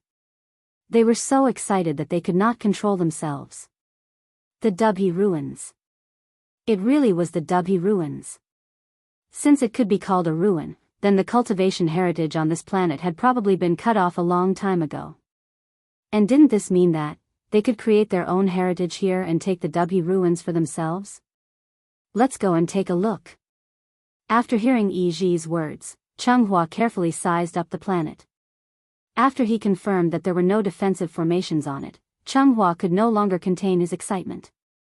He drove the cloud-piercing shuttle and rushed over. Wait, we haven't confirmed if there's any danger up there. If we barge in rashly like this, we won't be able to deal with any danger with our current cultivation, so I think we should inform our family first and wait for them to send reinforcements. As he spoke, Yi Ji took out a voice transmission spirit talisman. Seeing this, Changhua couldn't help but be stunned for a moment. Then, he pretended to be indifferent and replied, "Well, okay. Wait a moment, I'll activate the talisman now." Ch chung chung chung chung chung chung chung chan chung ch chung ch Changhua actually took advantage of the time when he was distracted, and snatched the talisman from his hand, and fiercely tore it into pieces. Chung chs chung ch. Chenghua's actions angered Yi Ji. Just as he was about to teach Changhua a lesson, Changhua completely ignored him. Instead, he directly made the cloud-piercing shuttle perform a space leap. Whoosh! Yi Ji felt his vision blur. When he could see his surroundings clearly again, he realized that he was already in the orbit of the moon. The blue planet was not far in front of him. Because they were so close, Yi Ji could even see the mountains and rivers on the ground with his naked eyes. Seeing this, Yi Ji was not happy. Instead, he was angry. He hurriedly turned his head and realized that the high-grade spirit stone at the front of the ship had lost its luster. This was a sign that the spirit stone had been used up. Their cultivation levels were too low, so they could only rely on the spirit stone to drive the cloud-piercing shuttle. If they were flying normally, it would be fine. There was no resistance in the universe, so the consumption would be very low. But if they performed a space leap, every space leap was equivalent to the full-strength attack of a Dongshu stage cultivator. Thus, even a high-grade spirit stone of exceptional quality could not support the cloud-piercing shuttle to perform space leaps frequently. The two of them had only brought a total of 2 upper-grade spirit stones with them this time. Now that they had wasted one, how could Yi Ji not feel distressed? Are you crazy? You want to jump such a short distance? Once the spirit stone is used up, what are we going to do? Don't tell me you really want to fly back slowly? Yi Ji looked as if he expected better from him. Changhua, on the other hand, smiled cheekily and did not seem to mind. Their cultivations were on par with each other, so it was impossible for Yi Ji to take him down easily. Tell me, what exactly do you want? Seeing Yi Ji's impatient expression, Changhua knew that he was really angry this time. Thus, Changhua immediately put away his cheeky smile and said to Yi Ji in an extremely serious tone, "Yi Ji, have you heard of an old saying? Life and death are up to fate. Riches and honor are found in danger. Since the two of us can obtain this opportunity, why should we be so cautious and overcautious? You and I are both bastards in our families. We are not well liked. Once the news gets out, we will not be able to eat meat and soup." Hearing this, Yi Ji could not help but interrupt him. He said anxiously, "Do you really think this heavenly pivot ruins is a good place? There might be some great danger lurking within. With the cultivation of the two of us, Whether it is dangerous or not, we will know once we explore. Cheng Hua did not wait for Yi Ji to finish and interrupted him decisively. He had already made his decision. So no matter how much Yi Ji objected, Cheng Hua had to go and explore today. Yi Ji wanted stability. Cheng Hua wanted danger. This was the first time the two of them had such a huge difference in opinion. Cheng Hua stiffened his neck and refused to budge. Seeing this, Yi Ji could only sigh and compromise. Fine, I am afraid of you. I will listen to you, but you must remember, the moment we discover anything wrong, we must leave this place immediately. I do not want to be buried with you. His anger was real, and so was his friendship. Seeing Cheng Hua so determined, Yi Ji could only let him be. All right, don't worry, I may be brave, but I am not stupid. Moreover, we still have the cloud-piercing shuttle. Even if we encounter danger, we can easily retreat. Cheng Hua blinked and began to pilot the cloud-piercing shuttle towards Earth. Please remember the domain name of this book. 9 Heavens Divine Emperor Mobile Version Website.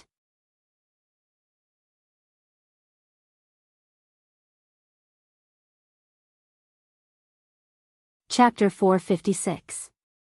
Which places on Earth had the densest spiritual energy? If one were to look abroad, then Europe's Vatican, the Middle East's Jerusalem, Spain's Santiago, India's Lily Garden, and Nepal's Kathmandu were all places with extremely abundant spiritual energy. As the saying goes, rain and dew are all touched. Earth was so big, so naturally, it was impossible for all the spiritual energy to be concentrated in Huaxia. Therefore, under the constant baptism of the spiritual energy of heaven and earth, many legacies similar to cultivators appeared abroad, such as the onmyoges and ninjas of Japan, the knights, sorcerers, and vampires of Europe, the pharaohs and mummies of Egypt, as well as the black magic and voodoo of South Asia. These legacies seemed to be varied, but in essence, they were not much different from the legacies of the orthodox cultivators. And this seemed to coincide with the old saying, the great Tao flowed like mercury, and every grain was round. However, perhaps it was because they had only appeared for a short time, so most of the cultivation legacies abroad had not formed a complete system. If they were compared to primitive people who had just entered the Stone Age, then the cultivation legacy represented by Qin Shi was obviously a high-level cosmic civilization that could freely travel the stars. The difference between the two was no less than the difference between heaven and earth. It was precisely because of this that Qin Shi guessed that the ancient cultivators represented by the Tai-Ching divine ancestor might have come to Earth from a cultivation holy land. Otherwise, how could one explain the existence of Tiandu? The recovery of spiritual energy was a very long process. Just like when it was exhausted, the whole process might last 10 years, 100 years, or even 1,000 years.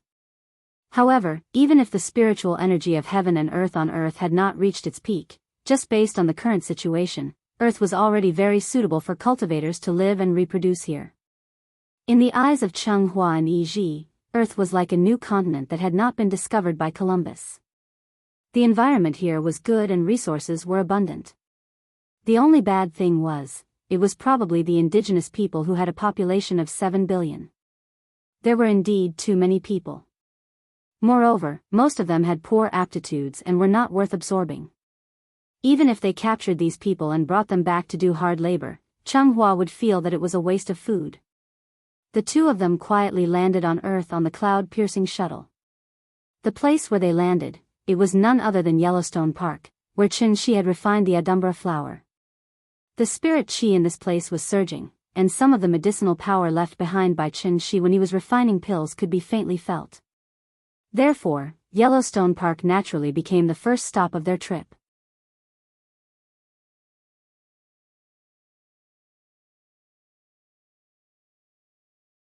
This young man was bound by his true origin. Instantly, he was like a doll in a claw machine, lifted into the air by an invisible hand. Who is the person in charge here? Tell him to come out and see me. At this moment, the two of them were very much like bandits going down the mountain to rob someone. The target of the robbery was naturally the mansion of a big family on Earth. Yi Ji's idea was to first disguise as a servant and infiltrate the mansion. After finding out the situation, he would then take over the mansion in one fell swoop. However, Cheng Hua could not be bothered to do such a thing. When the bandits came to rob, the owner was not at home. Could it be that the bandits would obediently wait for the owner to come back? The most straightforward method was to openly go to the door like Cheng Hua did. Not only could he immediately find out the strength of the mansion's defenses, but he could also force the owner of the mansion to appear immediately. Wouldn't that be the fastest way to go? Cheng Hua's attitude was not very friendly. Coupled with his shocking appearance, it instantly scared the people in the market. The people of the United States had always been obsessed with filming superhero blockbusters. But Cheng Hua right now? Wasn't he very much like the villains that often appeared in movies? The unlucky young man was scared witless by Cheng Hua on the spot. He talked a lot, but Cheng Hua didn't understand what he was talking about. In this regard, Cheng Hua was not in a hurry. He directly took out a spiritual talisman from his pocket and slapped it between the young man's eyebrows. The function of this spiritual talisman was very simple, and that was to translate. It did not translate the young man's words word by word. Instead, it copied the young man's words with one spirit. Almost instantly, Cheng Hua could learn the language used by the young man. However, just as Cheng Hua was busy learning English, a very discordant sound suddenly rang out in the market. Bang! Bang! Bang! It was the sound of a gunshot. Seeing that Cheng Hua could freely float in the air like Superman and make threatening moves to the town's residents, the town's police patrolling the market directly took out their guns and decisively fired.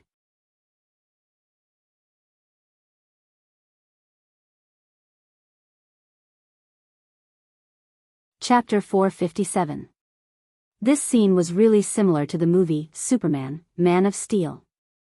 But whether it was in the movie or in reality, when the United States police encountered a similar incident, they would definitely do the same decisively, take out a gun and shoot. It couldn't be helped. Who asked the people abroad to live in the abyss of suffering all year round? The police's actions were understandable, but when all this fell into Cheng Hua's eyes, his reaction was much more intense than the villain in the movie. You want to die? A mere 5.56mm bullet naturally could not penetrate Cheng Hua's protective aura. But, this provocative action also successfully provoked Cheng Hua's anger. He was the pride of the Supreme Palace enclosure. How could he tolerate this group of lowly ants wantonly provoking him? So, without any hesitation, Cheng Hua directly formed a sword with the fingers of his left hand and pointed at the unlucky United States police below. Then, a small metal sword about 3 inches long suddenly shot out from Cheng Hua's sleeve. The small metal sword was extremely fast. The townsfolk next to them only saw a flash of white light in the air. When they turned their heads to look at the police, they saw that there was a 2-finger-wide wound between his eyebrows, and blood kept gushing out from it. The police fell to the ground. The townsfolk were suddenly in a mess. And just as everyone screamed and fled back to their houses, a burst of urgent sirens suddenly sounded on the street not far away. It must be mentioned here that the United States was not only the country with the highest crime rate in the world, but also the country with the fastest police speed in the world. Therefore, just as Cheng Hua killed a police officer, the town police station had already received the news and organized a large group of people to rush here. Cheng Hua naturally heard the movement in the distance, but he had no intention of hiding. Instead, he just floated over the market and threw the young man he caught before to the ground. One had to know that Cheng Hua was now flying in the sky, about 4 or 5 stories above the ground. Therefore, when the young man fell to the ground, he immediately let out a heart-wrenching scream. However, Cheng Hua didn't seem to hear it. Instead, he was still looking at the various objects and decorations in the market with interest. Such an act of disregard for life was indeed in line with the old saying, "Those who are not of my race are bound to have a different heart." Just a low-level technological civilization. In Cheng Hua's opinion, these people were actually more like ants walking upright, so how could he possibly feel guilty for trampling a few ants to death? Cheng Hua was deliberately looking for trouble today. The bigger the commotion, the more they could use it to find out the details of the Tianshu ruins. This action seemed a little reckless, but in fact, it was the most direct and effective method. After all, Cheng Hua had the cloud-piercing shuttle with him. Even if he really encountered any danger, he could use the cloud-piercing shuttle to escape. It was truly a situation where one could advance to attack or retreat to defend. Before the battle had even begun, one had already obtained the initiative. Cheng Hua's provocation with great fanfare quickly attracted the town's police department's encirclement and suppression. Towards this non-human existence, the police chief was very wise not to shout and persuade him to surrender. Instead, he directly ordered Cheng Hua to be killed on the spot. The equipment of the United States Police was much better than the equipment of the Huaxia Police. Following the police chief's shout of fire, the town that hadn't been so lively in a long time suddenly became as lively as the new year. A series of crackling gunshots rang out, more lively than the fireworks of the new year. In an instant, countless bullets shot out from the barrel of the gun and rained down on Cheng Hua. The United States Police never gave criminals any chance to speak, but unfortunately, Cheng Hua wasn't an ordinary criminal. He was a golden core cultivator who could fly in the sky and burrow into the ground. How could he be injured by mere bullets? Therefore, Cheng Hua was like watching a tiger's performance through glass in a zoo.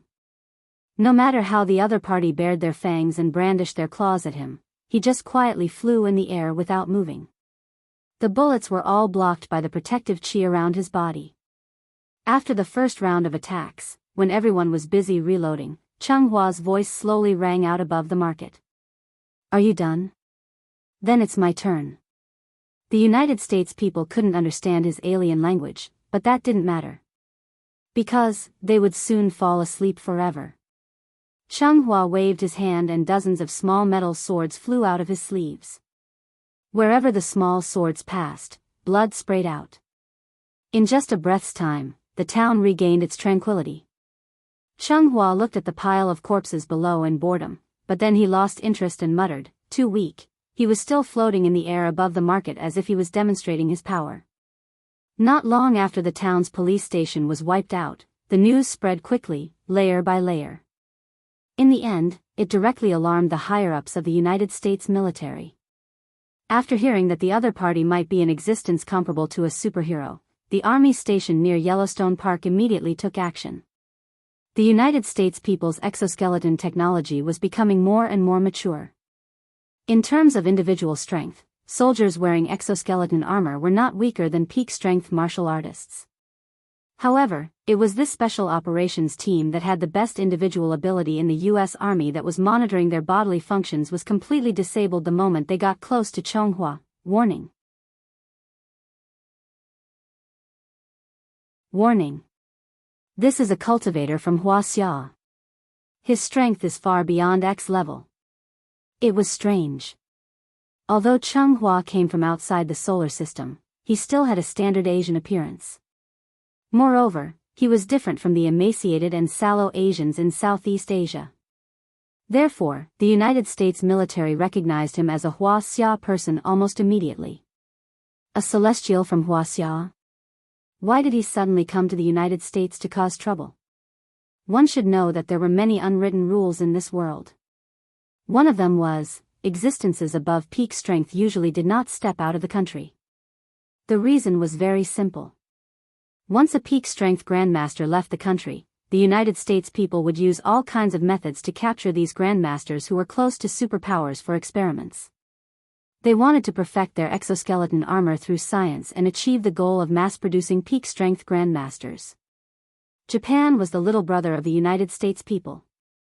Moreover, the Yin-Yang Liao controlled almost all the practitioners in Japan. Therefore, the United States people rarely captured Yin-Yang masters for experiments. Huaxia and Japan were different. There were too many rogue practitioners in Huaxia. There were simply too many existences like Sun Wen. Therefore, they became the main source of experimental materials.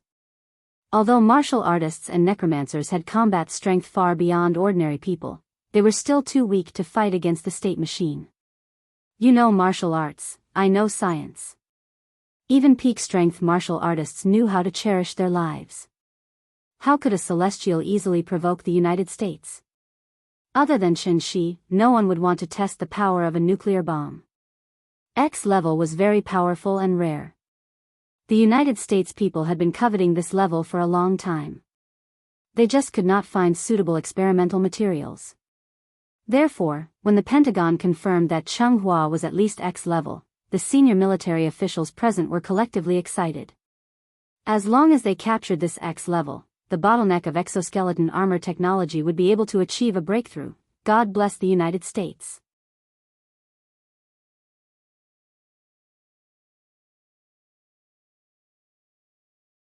Chapter 458.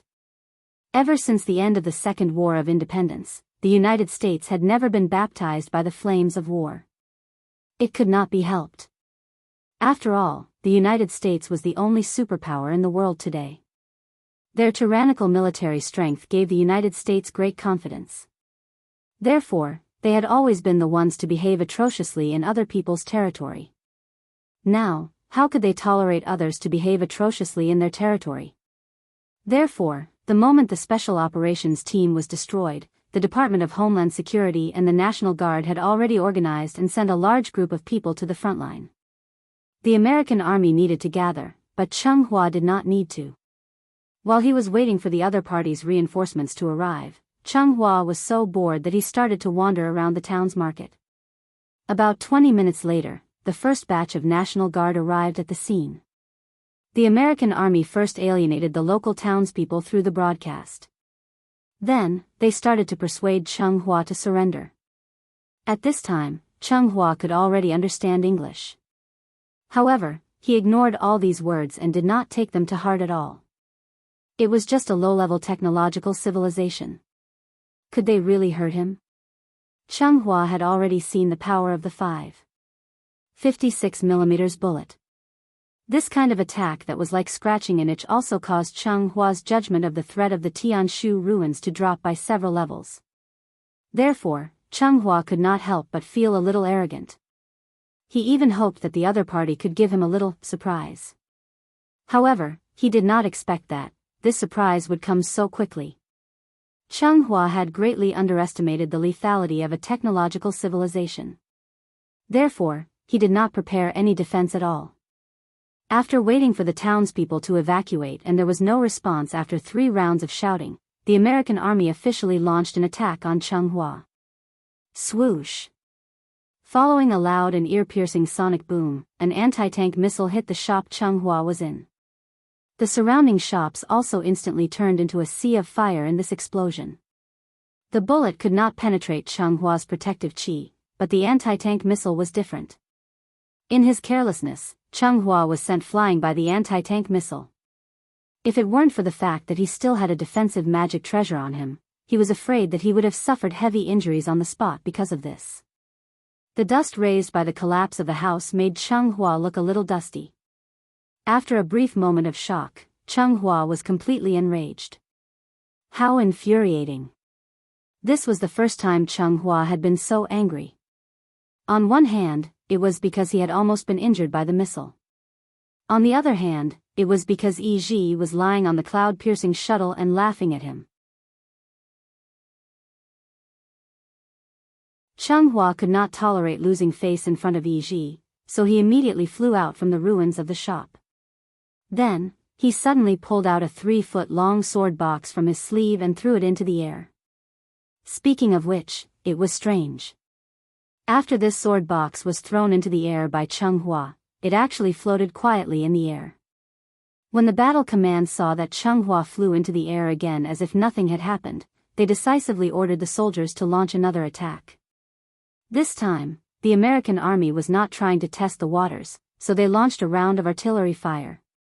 In an instant, countless poisonous stingers, battle axes, bumblebees, and other sophisticated missiles that were made with a lot of money were crazily thrown at the town where Changhua was. Seeing this, Changhua had a murderous look in his eyes. He could not help but grit his teeth and shouted coldly, "You're asking for death." Before he finished speaking, the sword box that Changhua had thrown into the air before seemed to have received some instructions. A secret door suddenly opened on the top of the box, and then countless small metal swords suddenly shot out from it. These small metal swords were like a school of fish at the bottom of the sea. After they came out of the sword box, the small metal swords started to swim flexibly in the air. Although the missile's flying speed was fast, the small metal swords were obviously faster. Bang! Bang! Bang! It was accompanied by a series of explosions. The American Army's round of artillery fire was actually blocked by the small metal swords just like that. At that moment, almost everyone in the battle command at the back was shocked by this strange scene. Is this the strength of a Super X level? Is this still a human? After the small metal swords intercepted the missiles in the sky, they did not stop because of this. Instead, they continued to fly toward the location where the American Army was. These small metal swords were only about 10 centimeters long. Logically speaking, the sword box should not be able to hold many of them. However, what was strange was, from the moment Cheng Hua activated the sword box, there was an endless stream of small metal swords flying out of it, and they did not stop for even a moment. Therefore, in just a short while, the sky of the town was even covered by the small metal swords released from the sword box. The densely packed small metal swords rushed toward the location where the American Army was like a swarm of locusts passing through. When had the ordinary soldiers ever seen such a strange scene? Therefore, they were frightened by the overwhelming number of small metal swords on the spot, and they fired their guns randomly. The muzzles of the guns spat out tongues of fire crazily. The bullets hit the small metal swords, and instantly there was a series of ding ding dang dang sounds of metal colliding.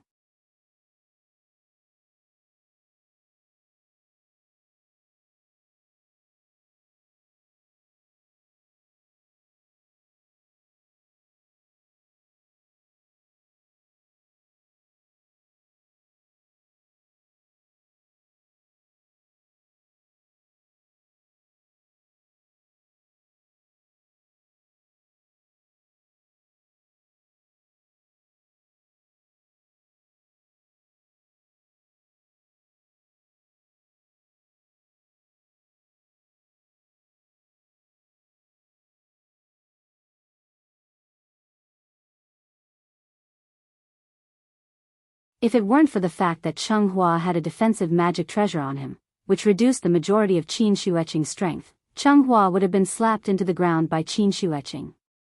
Cheng Hua. Yi Ji watched anxiously from the side. He wanted to help, but the two of them were too close. He was afraid that he would accidentally hurt his companion, so Yi Ji didn't dare to rashly make a move. However, Cheng Hua wasn't stupid. After dozens of palms, he finally found a gap. At the cost of taking a palm from Qin Shueching, he successfully shook off Qin Shueching's entanglement.